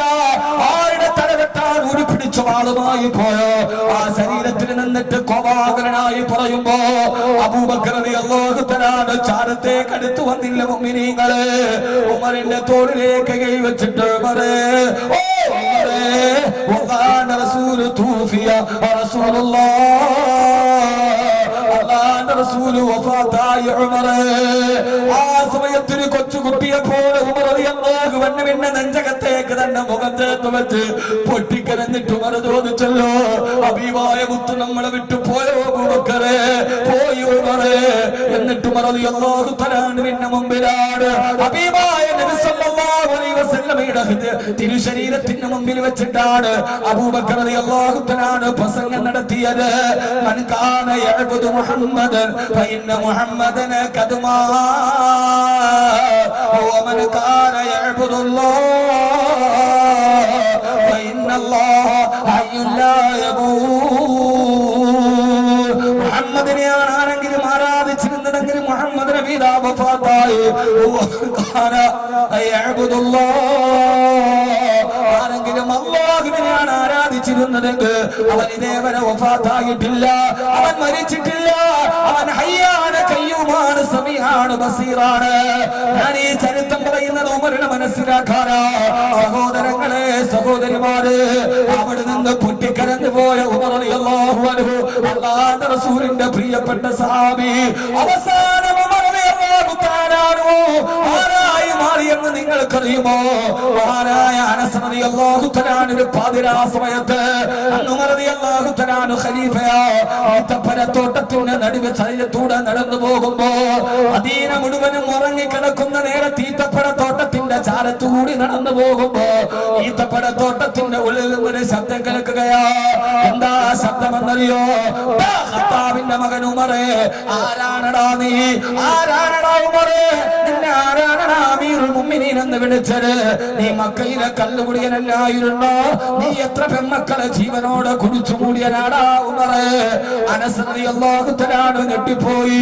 വീരശൂര പരാക്രമിയായ ഒരു റൊമാന്റിക് ഭാവനക്ക് പോലും സങ്കല്പിക്കാൻ കഴിയാത്ത ലോകത്തിന്റെ ചരിത്രത്തിന്റെ ഭാഗധേയമായി മാറിയ ഉമറിനെ ആരാണ് വല്ലാതെ വരട്ടുന്നത്? അറിയാൻ ഈത്തപ്പനത്തോട്ടത്തിന്റെ ഉള്ളിലേക്ക് പോകുമ്പോ കാണുന്ന കാഴ്ച ലോക ചരിത്രത്തിന് ഇതിന് സമാനമായ സംഭവം വേറെയില്ല. മദീന മുഴുവനും കിടന്നിറങ്ങുന്ന പാതിരാവിലെ നിശബ്ദതയില് ഈത്തപ്പനത്തോട്ടത്തിന്റെ ഉള്ളിൽ വന്നിരുന്ന് ഒരു ഈത്തപ്പന മരത്തിലേക്ക് ചാടിയിരുന്നിട്ട് ഉമർ തന്നെ ഉമറിനെ പേടിപ്പിക്കുകയാ. സ്വന്തം വിരൽ സ്വന്തം നെഞ്ചിലേക്ക് ചൂണ്ടുവെച്ചിട്ട്, എടാ ഖത്താബിന്റെ മകൻ ഉമറേ, നീ ആരായിരുന്നടാ? ഒരു കാലത്ത് നീ ആരായിരുന്നടാ? നീ മക്കയിലെ തമ്മാടിയായിരുന്നില്ലേടാ ഉമറേ? നിന്റെ പാപങ്ങളുമായി പടച്ചറപ്പിന്റെ മുമ്പില് എങ്ങനെയാണോ ഉമറേ പോയി നിൽക്കുന്നതെന്ന് ചോദിച്ചു. എല്ലാവരും ഉറങ്ങിക്കിടക്കുന്ന രാത്രിയിൽ പഴയകാലത്ത് ചെയ്തു പോയ തെറ്റുകൾ ഓർത്തിട്ട് ഈത്തപ്പന മരത്തിന് ചാടി നിന്നിട്ട് സ്വന്തം വിരല് സ്വന്തം നെഞ്ചിലേക്ക് ചൂണ്ടിയ ഉമർ റളിയല്ലാഹു തആല അൻഹു നിനക്കറിയുമോ ചെറുപ്പക്കാരാ? അവസാനിച്ചില്ല മോനെ, അവസാനിച്ചില്ല. ഒരിക്കൽ കൂടി ചരിത്രത്തിന്റെ ആ വ്യക്തിത്വത്തിന്റെ ധവളപ്രകാശം കൊണ്ട് ലോകചരിത്രത്തിന്റെ വിസ്മയത്തിലെത്തിയ മനുഷ്യരെ ആധുനിക ലോകത്ത് ഞാൻ ഒന്നുകൂടി അവതരിപ്പിക്കുകയാ. ഉമർ റളിയല്ലാഹു തആല അൻഹു വഫാത്തിന്റെ സമയമായി മദീനത്തെ പള്ളിയുടെ മിമ്പറിൽ ഇരുന്നുകൊണ്ട് അവസാനത്തെ ഖുത്ബ നടത്തുമ്പോ രണ്ടാമത്തെ ഖുത്ബയിൽ ദുആ ചെയ്തപ്പോ ഉമർ റളിയല്ലാഹു തആല അൻഹു ദുആ ചെയ്തു, അല്ലാഹുവേ ഈ ഉമറിന്റെ വഫാത്തിന്റെ സമയമായി ഉമറിന്റെ മനസ്സിലൊരു ആഗ്രഹമുണ്ട്. ഏതാണ് ആഗ്രഹമെന്നറിയോ? അല്ലാഹുമ്മ ർസുഖ്നി ശഹാദതൻ ഫീ ബലദി റസൂലിക. ഹബീബായ നബി തങ്ങളുടെ മദീനയിൽ എന്നെ ഷഹീദാക്കണേ അല്ലാഹ്. ഈ ദുആ കേട്ട സഹാബത്ത് ആമീൻ പറയാതെ നിശബ്ദരായി. ഉമർ റളിയല്ലാഹു തആല മിമ്പറിൽ ഇരുന്നുകൊണ്ട് വിളിച്ചു പറഞ്ഞു, കൂട്ടുകാരെ, ഉമറിന്റെ അവസാനത്തെ ആഗ്രഹമാണ് മദീനയിൽ എനിക്ക് കിടന്ന് ഷഹീദാവണം. ഇതൊക്കെ ആഗ്രഹിക്കാൻ കാരണമെന്താ? ഒരു കാലഘട്ടം മുഴുവൻ തമ്മാടിത്തരത്തിലൂടെ ജീവിച്ച ഉമർ. അമ്മിനൂ റഹമക്കുമുല്ലാഹ്. നിങ്ങൾ അല്ലാഹുവിനോട് ആമീൻ പറയണേ. ഉമറിന് മദീനയിലേക്ക് കടന്ന് ഷഹീദാവണം. അല്ലാഹു നമുക്ക് മദീനയുടെ മരണം നൽകി അനുഗ്രഹിക്കുമാറാകട്ടെ. ഞാൻ എന്റെ കൽബിലേറെ ഇഷ്ടപ്പെടുന്ന ഒരു സഹോദരൻ എന്നോട് പറഞ്ഞു, ഉസ്താദേ, ദുനിയാവിനോട് എനിക്ക് പ്രേമം അടുത്തു, എനിക്കിനി ദുനിയാവ് വേണ്ട, പറ്റിയാൽ എനിക്കിനി മക്കയിലും മദീനയിലും എന്റെ ശിഷ്ടകാലം ചെലവഴിക്കണം. എന്തുകൊണ്ടെന്നറിയോ? മനസ്സിലല്ലാഹു കൊടുത്ത നിഷ്കളങ്കതയുടെ ഭാഗമാണ്. അല്ലാഹുവേ, അല്ലാഹുവേ, മരിക്കുന്നതിന് മുമ്പ് ജീവിതത്തിൽ നന്മ മാത്രം പ്രചരിപ്പിച്ച, നന്മ മാത്രം ചെയ്ത, നല്ലത് മാത്രം ഹൃദയത്തിന് നീ മരിക്കുന്നതിന് മുമ്പ് ഹബീബായ മുത്തിനെ സ്വപ്നത്തിൽ കണ്ട് വിട പറയാ. ഹബീബായ നബി നിങ്ങൾ വരുന്നു സ്വർഗത്തിലേക്കെന്ന് ചോദിച്ചതുപോലെ, ഉസ്മാൻ റളിയല്ലാഹു അൻഹുവിനോട് ചോദിച്ചതുപോലെ ആ വിളി കേട്ട് അവസാനമാക്കി വെത്ത് നന്നായി വിട പറയാൻ നീ തൗഫീഖ് നൽകണേ അല്ലാഹ്. ഏറ്റവും വലിയ ആഗ്രഹമാണ് മദീന. സഹാബത്ത് പറഞ്ഞു, ഉമറേ, ഞങ്ങൾ ആമീൻ പറയില്ല, കാരണം നിന്റെ ദുആ നടക്കില്ല ഉമറേ. മദീനയിൽ ഒരാൾക്ക് ഷഹീദാവാൻ പറ്റില്ല, കാരണം മദീന ഹറമാണല്ലോ, ഹറമിന് യുദ്ധം ഹറാമാണല്ലോ. യുദ്ധം നടന്നാലല്ലേ രക്തസാക്ഷിയാവാൻ പറ്റൂ. ഹറമിൽ വെച്ച് പിതാവിന്റെ കൊലപാതകയെ കണ്ടാലും യുദ്ധം ചെയ്യാൻ അനുവദനീയമല്ല. അതുകൊണ്ട് ഒരാൾക്കും ഷഹീദാവാൻ മദീനയിൽ കഴിയില്ല. പക്ഷേ ചെറുപ്പക്കാരാ, ആഗ്രഹത്തിന് അതിർവരമ്പുകളില്ലല്ലോ. ഇത് ജൂവല്ലറിക്കാരന്റെ പരസ്യമല്ല, ഉമർ റളിയല്ലാഹു അൻഹുവിന്റെ ജീവിതമാണ്. ആ ഒരൊറ്റ ആഗ്രഹം കൊണ്ട് അല്ലാഹു ഷഹീദാവാ ഭാരം കൊടുത്തത്. ഷഹീദ് എന്ന് പറഞ്ഞാൽ യുദ്ധത്തിന് മരിക്കുന്നവൻ മാത്രമല്ല ഷഹീദ്. 5 വിഭാഗം ആളുകൾക്ക് ഷഹീദിന്റെ മരണമാണ്. 5 വിഭാഗം ആളുകൾക്ക് ഷഹീദിന്റെ മരണമാണ്. ഒന്ന് അൽ വയറിനെ രോഗം ബാധിച്ച് ആമാശയത്തിന് ക്യാൻസർ വന്നിട്ട് മരിക്കുന്നവരില്ലേ, അവര് ഷഹീദി, അവര് ഷഹീദിന്റെ മരണമാണെന്ന് നബി മുഹമ്മദ് മുസ്തഫ.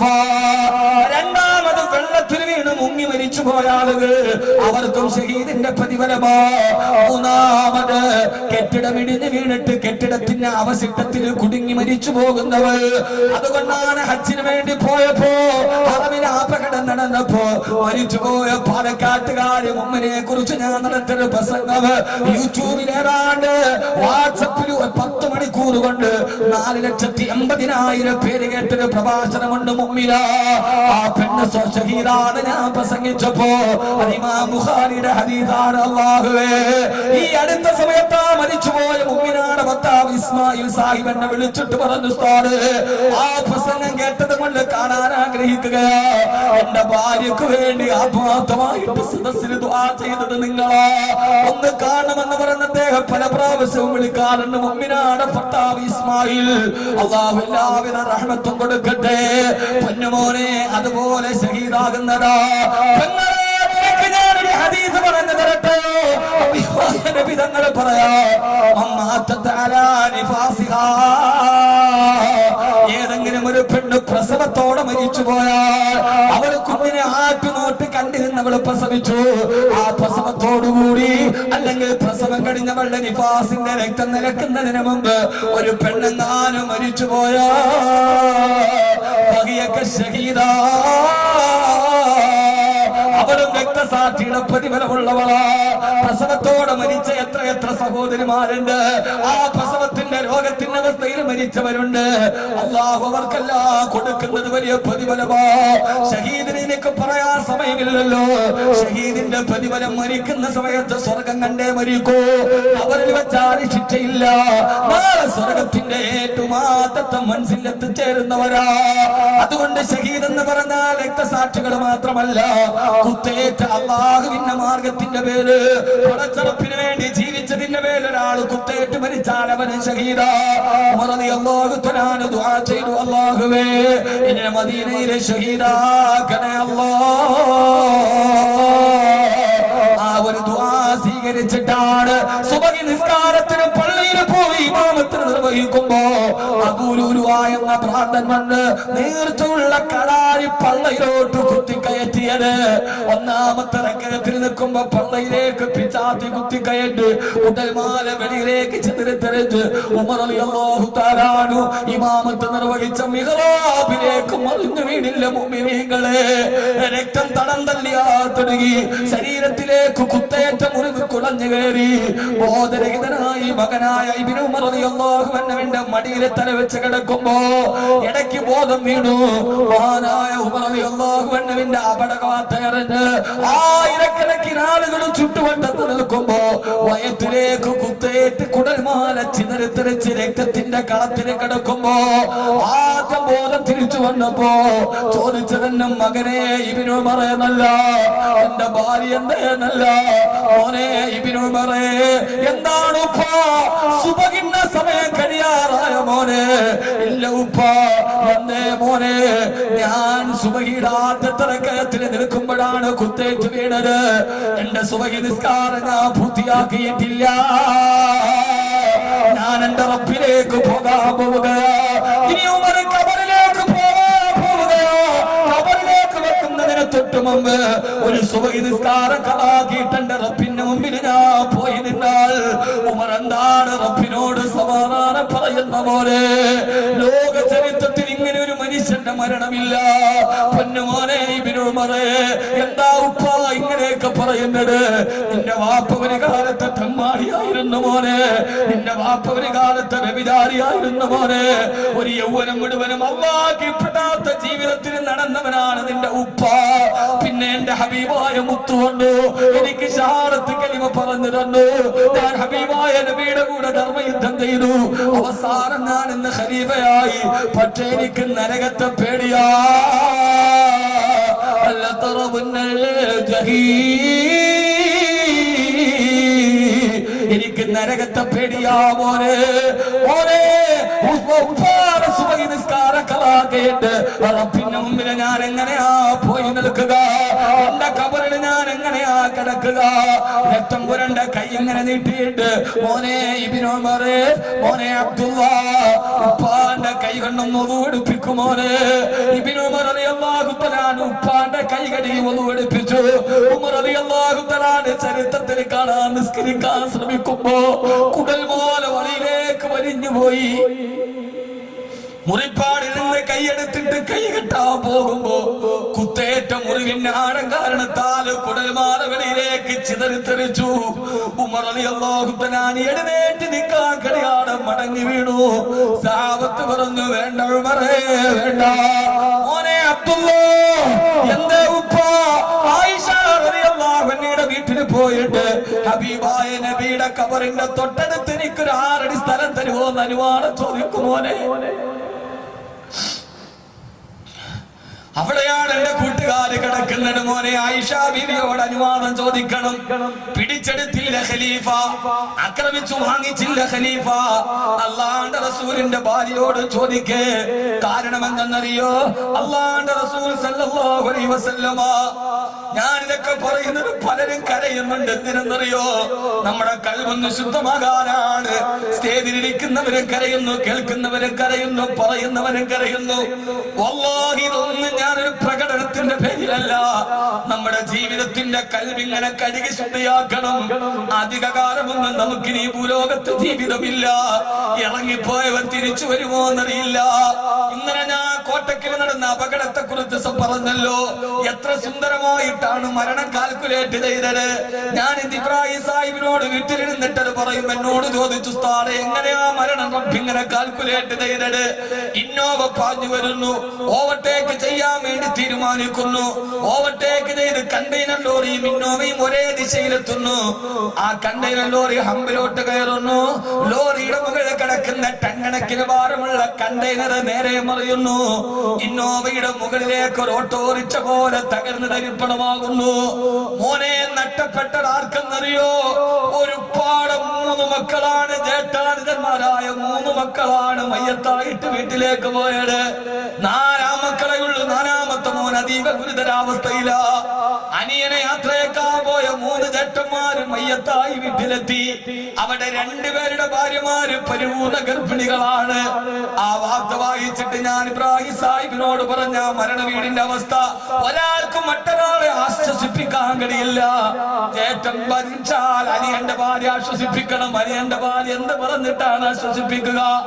മരണ വീട്ടിലൊന്ന് ആശ്വസിപ്പിക്കാൻ പോലും കഴിയാതെ മരണം ഇങ്ങനെ കൺമുമ്പിൽ വരുമ്പോ എന്നിട്ട് നമ്മുടെ ജീവിതത്തിലൊരു മാറ്റവും സംഭവിക്കുന്നില്ലല്ലോ പെങ്ങളെ.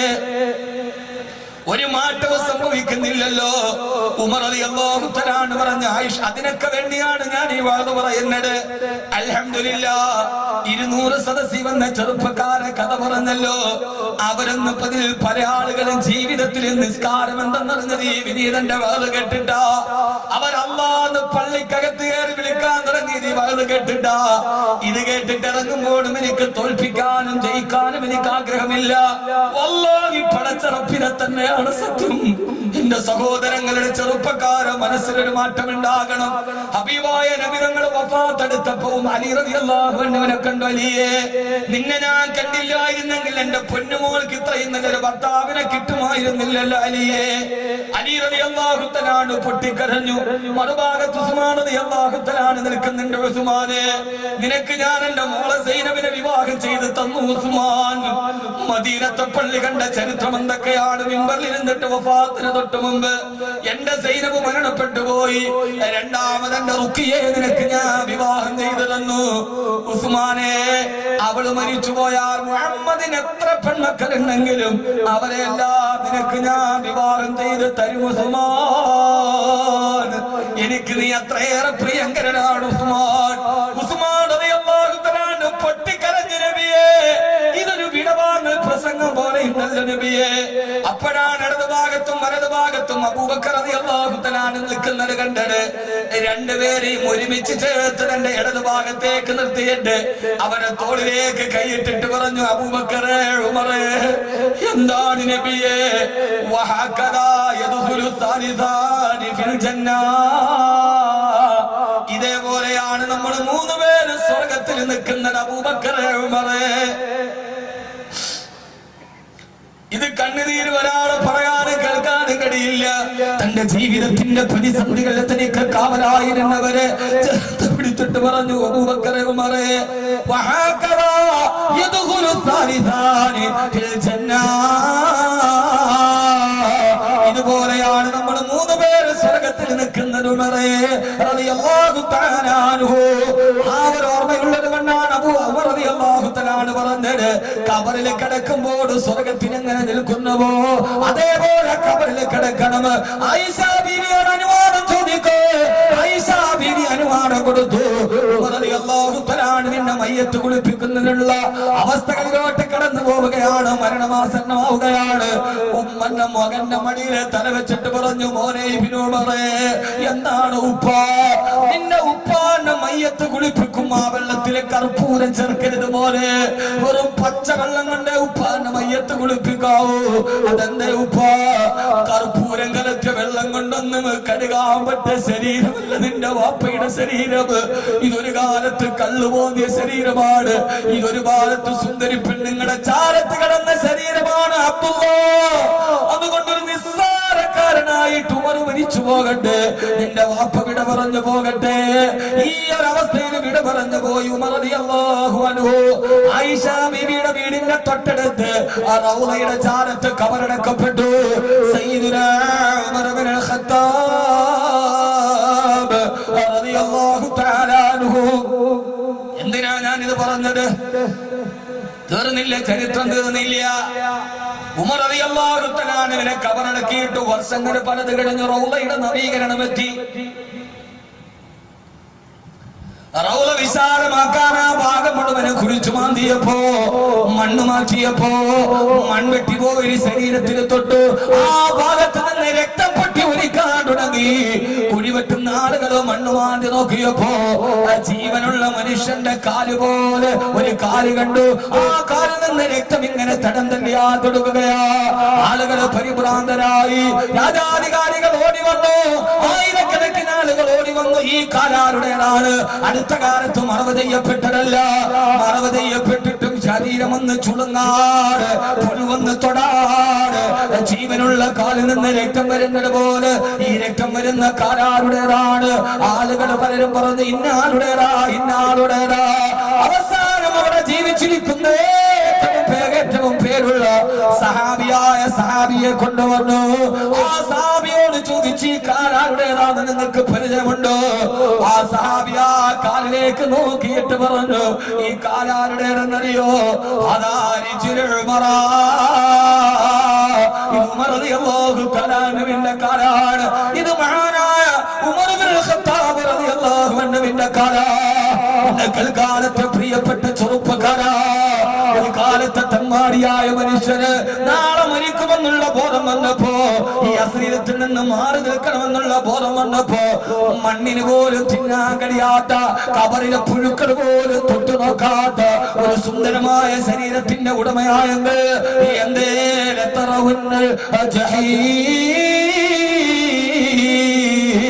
നാളെ നരകത്തിൽ പോയി കിടക്കണമെന്നുള്ള ബോധത്തോടുകൂടി എന്തേ നിങ്ങളുടെ ജീവിതത്തിന് നന്നാവാത്തതെന്താ? അല്ലാഹു തൗഫീഖ് നൽകട്ടെ. ആമീൻ പറ. ഉമറിന് നന്നാവാമെങ്കിൽ പിന്നെ എന്തുകൊണ്ട് നമുക്ക് അയ്യൂടാ? അതുകൊണ്ട് നാളെ 6 അടി മണ്ണിൽ എന്നെയും നിന്നെയും കിടത്തുമെന്ന് ബോധ്യമുണ്ട് എങ്കിൽ 4 കാര്യങ്ങൾ ജീവിതത്തിൽ നിന്ന് ഒഴിവാക്കണം.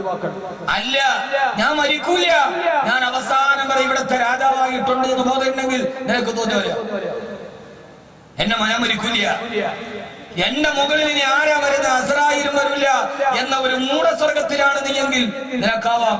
അതല്ല, 6 അടി മണ്ണിൽ കിടക്കുമെന്ന ബോധ്യമുണ്ടെങ്കിൽ 4 കാര്യങ്ങൾ ജീവിതത്തിൽ നിന്ന് ഒഴിവാക്കണം.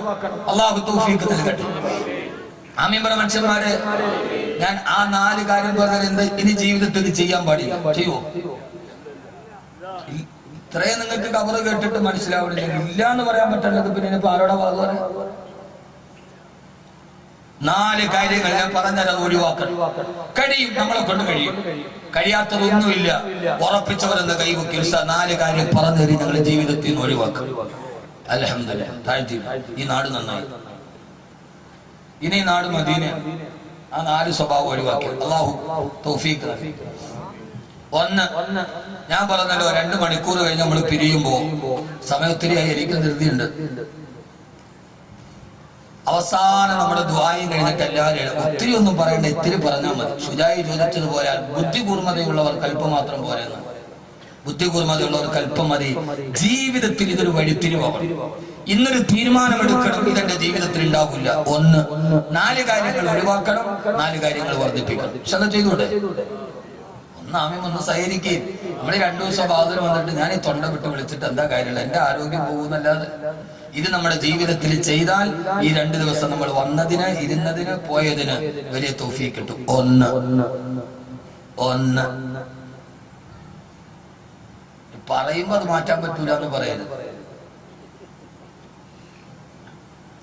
ആദരവായ റസൂലുള്ളാഹി സ്വല്ലല്ലാഹു അലൈഹി വസല്ലം പറയുകയാ, നാളെ ഖബറിൽ പോയി കിടക്കണം, നാളെ നരകത്തെ കാണാനുള്ളവരാ എന്ന ബോധം ഏതെങ്കിലും ഒരാൾക്കുണ്ടെങ്കിൽ അവൻ ജീവിതത്തിലെ 4 സ്വഭാവങ്ങളോട് വിട പറയണം. ഒന്ന് അൽ കദിബു, കള്ളം പറയാൻ പാടില്ല. കള്ളം പറയാൻ പാടില്ല. അൽ കദിബു, അവന്റെ ജീവിതത്തിൽ നിന്ന് കള്ളത്തെ ഒഴിവാക്കി മാറ്റി നിർത്തണം. വെറുതെ ആവശ്യമില്ലാത്ത കള്ളങ്ങൾ പ്രചരിപ്പിക്കരുത്. ഇപ്പൊ തെരഞ്ഞെടുപ്പ് കിടക്കുന്ന കാലമാണ്. ആരധികാരത്തിൽ വരട്ടെ, നമുക്കത് പ്രശ്നമല്ല. പക്ഷെ അല്ലാഹു നമുക്ക് ഖൈറായ ഭരണാധികാരികൾക്ക് അല്ലാഹു വിജയം നൽകുമാറാകട്ടെ. അതുമായി ബന്ധപ്പെട്ട് കള്ളങ്ങൾ, പച്ചക്കള്ളങ്ങൾ പറയാൻ പാടില്ല.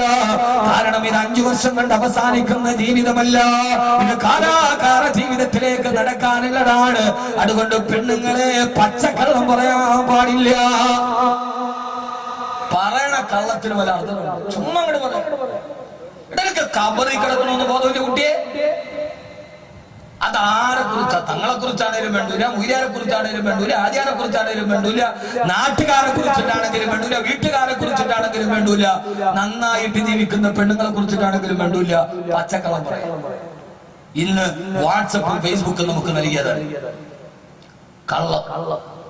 ഈ കള്ളം പറയാനുള്ള കാരണം ഏതാണ്? രണ്ടാമത് ഒഴിവാക്കേണ്ട സ്വഭാവം അൽ ഹസദു, അസൂയ ഒഴിവാക്കണം. അസൂയ ഒഴിവാക്കണം. കാരണം എന്താ? അൽ ഹസദു യഅകുൽ ഹസനാതി കമാ യഅകുലുൻ നാറു അൽ ഹതബാ. വിറകിനെ തീ തിന്നുന്നതുപോലെ ഹസദ് നിന്റെ നന്മയെ ഇല്ലാതാക്കി കളയും. ചെയ്യുന്ന നന്മയെല്ലാം മേശടിയും പരദൂഷണവും പറഞ്ഞ് തിന്നു കഴിഞ്ഞാൽ പിന്നെ കബറിൽ പോയാ നിനക്ക് ഏത് സൽക്കർമ്മമാണ് ബാക്കിയുണ്ടാവുക? പെങ്ങളെ സഹോദരങ്ങള്, ഒറ്റ വാക്കിന് ഞാൻ ഓർമ്മിപ്പിക്കുകയാ, ഒന്ന് കള്ളം പറയരുത്, 2 ഹസദ് അസൂയ പാടരുത്, 3 അന്നബീമാ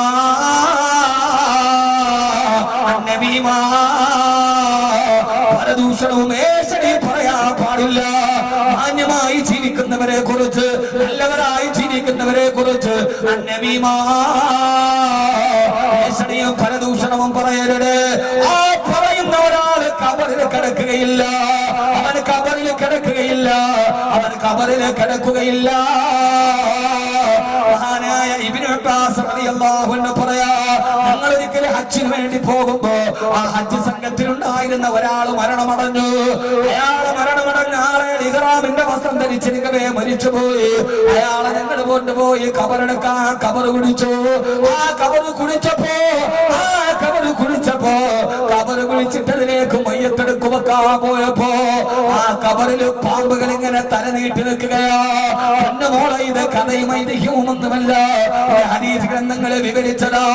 പാമ്പുകൾ ഇങ്ങനെ പണം വിടത്തി ആടുകയാണ്, അതിൽ നിന്ന് തീ ഇങ്ങനെ ആളിക്കത്തുകയാ. ഞങ്ങളാ മയ്യത്തവിടെ വെക്കാൻ കഴിയാതെ അടുത്ത കബറ് കുഴിച്ചു. ആ കബറ് കുഴിക്കുമ്പോഴും അതിൽ പാമ്പുകളും തീനാളങ്ങളും ആടിപ്പടരുകയാ. 3ാമത്തെ കബറ് കുഴിച്ചു. ആ 3ാമത്തെ കബറിലും പാമ്പുകളും തീനാളങ്ങളുമാ.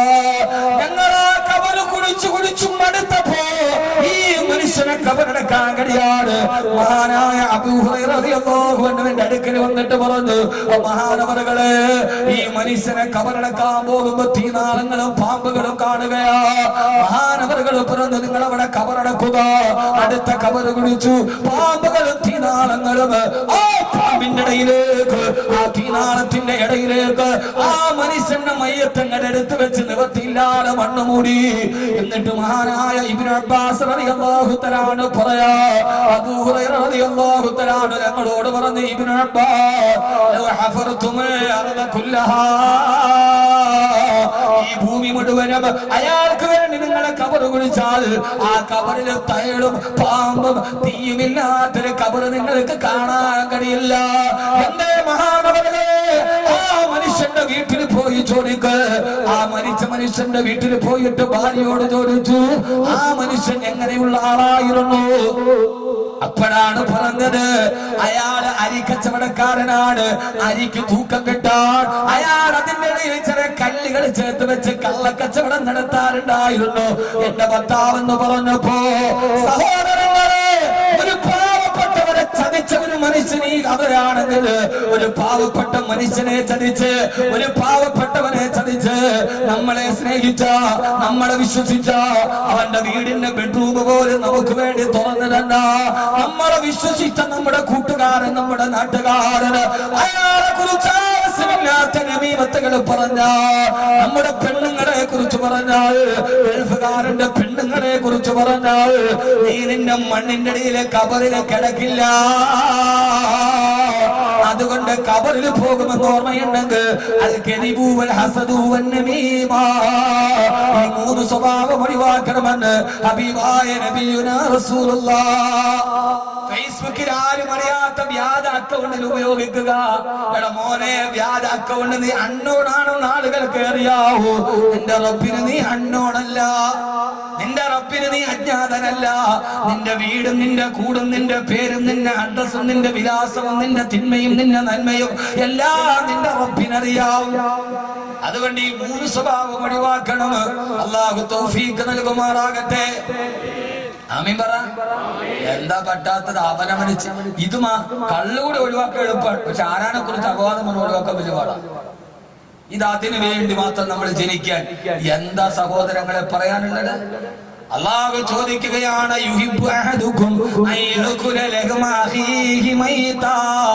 മരിച്ച് ചത്ത് കിടക്കുന്ന ഒരു ശവത്തിന്റെ മാംസം തിന്നാൻ നിനക്ക് ഇത്ര ഇഷ്ടമാണോ?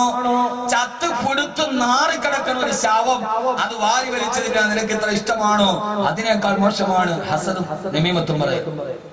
ഇതങ്ങട് പറഞ്ഞു പറഞ്ഞു പറഞ്ഞ് ഇന്ന് ജീവിതത്തിൽ ഫേസ്ബുക്കും വാട്സപ്പ് ഉണ്ടായപ്പോ അങ്ങനെ തള്ളി വിടുക. ആർക്കെന്തും പറയാം, ആരെ കുറിച്ചും പറയാം. അള്ളാഹു നമ്മളെ കാത്തുരക്ഷിക്കട്ടെ. ആമീൻ. പെണ്ണുങ്ങളെ, നിങ്ങളാണ് എന്റെ ഒന്നാമത്തെ ആശാത്യം. എടി നീ അറിഞ്ഞോടി. പിന്നെ അവളുടെ ഭാവനയിൽ വരുന്നതൊക്കെ കൂടി ഒരു തിരക്കഥയാക്കിയാൽ ആ സിനിമ 100 ദിവസം 8 ദിവസം കൊണ്ടുപോകും. അമ്മാതിരി മറാക്കളുകളെ ഖബറിൽ കിടക്കുന്നൊരു ബോധമില്ല. എന്തിനാ മറ്റൊരാളുടെ അഭിമാനത്തെ നമ്മൾ തിന്നുന്നത്?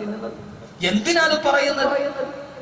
ഞാൻ ഒരു കാര്യം ഉറപ്പിച്ചു പറയുന്നു, എന്റെ റബ്ബിനോട് എനിക്ക് പോയാൽ ഒരാളോട് എന്തെങ്കിലും അനാവശ്യം വന്നാൽ എന്റെ റബ്ബിനെ ശിക്ഷിക്കൂല.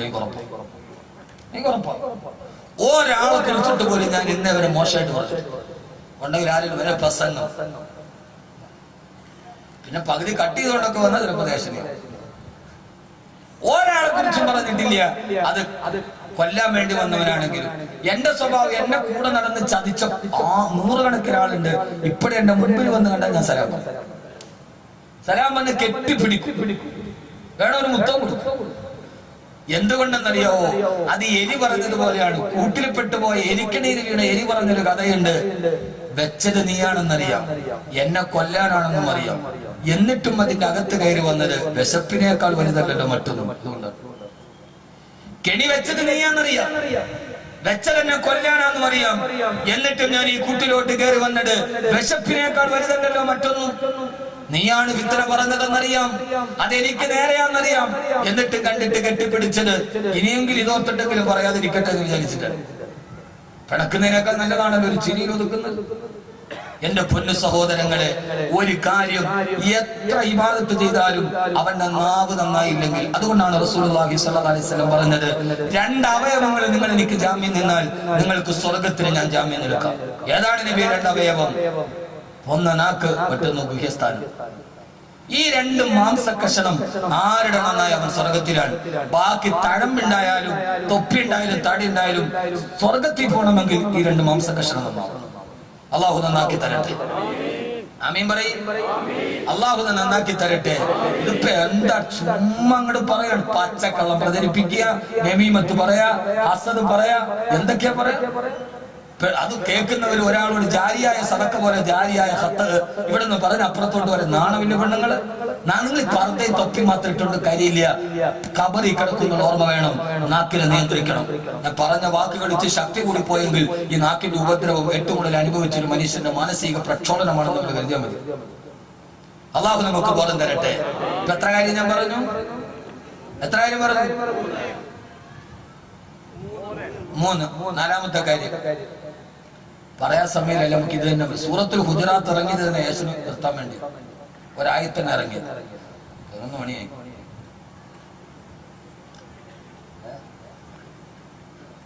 നാളെ പോകാമല്ലോ.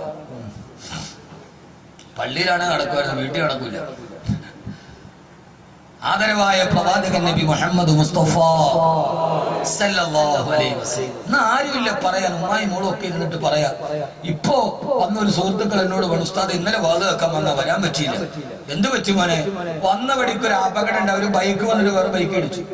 വാപ്പായും മോനും കൂടി ബൈക്കിൽ വരിക, 2 മക്കളും കൂടി വേറൊരു ബൈക്കിൽ വന്നൊരു ഉമ്മായും മോനെ ഇടിച്ചു. ഇവര് ഓടിക്കൂടി പോയി, 2 പേരെ എടുത്ത് ഹോസ്പിറ്റലിൽ കൊണ്ടുപോകാൻ പോയപ്പോ ഈ 10 വയസ്സേ ഉള്ളൂ മോന്, ഇടിച്ച മോൻ. വാപ്പ നല്ല തണ്ണിയ, വാപ്പ നല്ല തണ്ണി അടിച്ചിട്ടാണ് ഓടിക്കണ 10 വയസ്സുള്ള മോനെ വെച്ച്. അപ്പൊ വീണെഴുന്നേച്ച് ആളുകൾ കൂടി പോയി 10 വയസ്സുള്ള മോൻ പറയാ, ഈ ചങ്ങാതിയോട് ഞാൻ അപ്പഴേ പറഞ്ഞ ഇത്ര സ്പീഡിൽ ഓടിക്കരുത്, മര്യാദയ്ക്ക് ഓടിക്കും. അപ്പൊ 10 വയസ്സുള്ള ഈ കുട്ടിയോട് പോയ ആളുകൾ വെച്ചു, മോനെ ഇതാണ്. അതെന്റെ വാപ്പ അല്ലവനാണ്. ഞാനാ ചങ്ങാതിയോട് പറഞ്ഞതാണ് നേരെ തൂങ്ങി ഓടിക്കണോ. ആരാ പാതിരാത്രി 10 വയസ്സുള്ള മോനാ പറയാ. ഈ ഒരു അവസ്ഥയിലേക്ക് നമ്മൾ മാറി. ആദരവായ പ്രവാചകൻ നബി മുഹമ്മദ് മുസ്തഫ സല്ലല്ലാഹു അലൈഹി വസല്ലം പറയാ, ഖബറിൽ മര്യാദയ്ക്ക് കിടന്നുറങ്ങണമെന്ന് ആഗ്രഹമുണ്ടെങ്കിൽ, മുൻകരനെ ഈ ചോദ്യത്തിന് മറുപടി പറയണമെന്ന് ആഗ്രഹമുണ്ടെങ്കിൽ 4 കാര്യങ്ങൾ ജീവിതത്തിൽ ഒഴിവാക്കണേ. അൽ ഹസദു വൽ കദിബു, കള്ളം പറയാതിരിക്കുക. വൽ ഹസദു, ഏഷണി പ്രചരിപ്പിക്കാതിരിക്കുക. 3 അന്നമീമ, പരദൂഷണം പറയാതിരിക്കുക. 4 മൂത്രമൊഴിച്ചാൽ നന്നായിട്ട് ശുദ്ധിയാക്കുക. ഒരു സഹാബിയെ ഖബറടക്കിയിട്ട് നബി സല്ലല്ലാഹു അലൈഹി വസല്ലം പറഞ്ഞു, ഈ സഹാബി ഖബറിൽ ശിക്ഷ അനുഭവിക്കുന്നുണ്ട്. അദ്ദേഹം മൂത്രമൊഴിച്ചിട്ട് നന്നായിട്ട് ശുദ്ധിയാക്കാത്ത ആളാണ്. ശുദ്ധിയായില്ലെങ്കിൽ നിസ്കാരം സഹിയാവില്ല, ഇബാദത്തുകൾ സഹിയാവില്ല. അപ്പൊ പിന്നെ ഖബറിൽ ശിക്ഷ കൂടുകയുള്ളൂ. അതുകൊണ്ട് മലമൂത്ര വിസർജനം ചെയ്യുമ്പോ അത് നന്നായിട്ട് ശുദ്ധീകരിക്കണേ എന്ന ഹബീബായ നബി മുഹമ്മദ് മുസ്തഫ എന്ന ഒറ്റ വാക്കിൽ പറഞ്ഞാൽ, ആധുനിക ലോകത്തിന്റെ പുരോഗമനത്തിന്റെ അടയാളമായി ബാത്റൂമുകളിൽ വെച്ച ടിഷ്യൂ ഉടനെ തന്നെ എടുത്തു മാറ്റുക, ജലം കൊണ്ട് നിങ്ങൾ ശുദ്ധീകരിക്കുക. കാരണം ഇത് ഖബറിലെ ശിക്ഷയുടെ കാരണമാണെന്ന് നബിയുനാ റസൂലുള്ളാഹി. വളരെ നിസ്സാരമെന്ന് കരുതുന്നതും ഖബറിൽ വലിയ ഗുരുതരമാണ്. അല്ലാഹു കാക്കട്ടെ. ഇനി ഈ 4 കാര്യങ്ങൾ ഒഴിവാക്കിക്കൂടെ? ഒന്ന് മനസ്സിൽ തീരുമാനമെടുക്കി, പടച്ചോനെ ഞാൻ ഇനിയിപ്പോ വേറൊരാൾ കണ്ടാലും ഞാനത് പറഞ്ഞുകൊണ്ട് നടക്കൂല. കണ്ടാൽ പറയണമെങ്കിൽ ആദ്യം പറയേണ്ട ആരാ? നമ്മളൊരു തെറ്റ് ചെയ്തു, അത് കണ്ടാൽ ലോകത്ത് മുഴുവനെ നമ്മൾ ഓടിച്ചെന്നറിയിക്കും. ഇല്ലെങ്കിൽ വാട്സപ്പിൽ എടുത്തിടും, ഇല്ല ഫോട്ടോ ഷോപ്പൊക്കെ ചെയ്ത് നമ്മൾ ഇടും. യഥാർത്ഥത്തിൽ ഒരു തെറ്റ് ചെയ്താൽ കണ്ടാൽ ആദ്യം വിളിച്ചു പറയേണ്ട ആരാ എന്ന് പറയും. പറ മനുഷ്യന്മാരെ, അള്ളാഹു അല്ലേ നമ്മൾ ചെയ്യണ തെറ്റ് ആദ്യം കാണുന്നവരാ? അല്ല. എന്നാ അള്ളാഹു സത്താറാണ്, അവൻ മറച്ചു വെക്കുന്നവനാണ്. സത്താർ എന്ന് പറഞ്ഞാൽ അള്ളാഹു ഗഫാറാണ്, പൊറുക്കുന്നവനാണ്. സത്താറുൻ, അവൻ മറച്ചു വെക്കുന്നവനാണ്. നമ്മൾ ചെയ്ത തെറ്റൊക്കെ അപ്പൊ തന്നെ അള്ളാഹു ലോകത്തിന്റെ മുമ്പിൽ പറഞ്ഞാൽ നമ്മുടെ അവസ്ഥ എന്താ? അള്ളാഹുടെ സ്വഭാവമാണ് സത്താർ, മറച്ചു വെക്കണം. ആണ് മനസ്സിൽ തീരുമാനം എടുക്കും, ഇൻഷാ അല്ലാഹ് ഞാൻ ചെയ്ത അമലുകൾ എനിക്ക് കിട്ടണം, വേറൊരാൾ കൊണ്ടുപോകരുത്. അതുകൊണ്ട് ഈ 4 കാര്യങ്ങൾ ശ്രദ്ധിക്കുമെന്ന് ഉറപ്പ് വെച്ചൊരക്കൊന്ന് കൈപൊക്കി. എല്ലാരും പൊക്കി അത് പാലിക്കുമെന്ന് എനിക്ക് ഉറപ്പില്ല, എന്നാൽ ഈ 10 പേര് മതി എനിക്ക്. അള്ളാഹു തൗഫീഖ് നൽകട്ടെ. ഞാൻ അവസാനിപ്പിക്കുന്നതിന് മുമ്പ് 4 കാര്യങ്ങൾ കൂടി ജീവിതത്തിൽ വർദ്ധിപ്പിക്കണം. അള്ളാഹു നമ്മളെ ജഹീം എന്ന നരകത്തിൽ നിന്ന് കാക്കട്ടെ.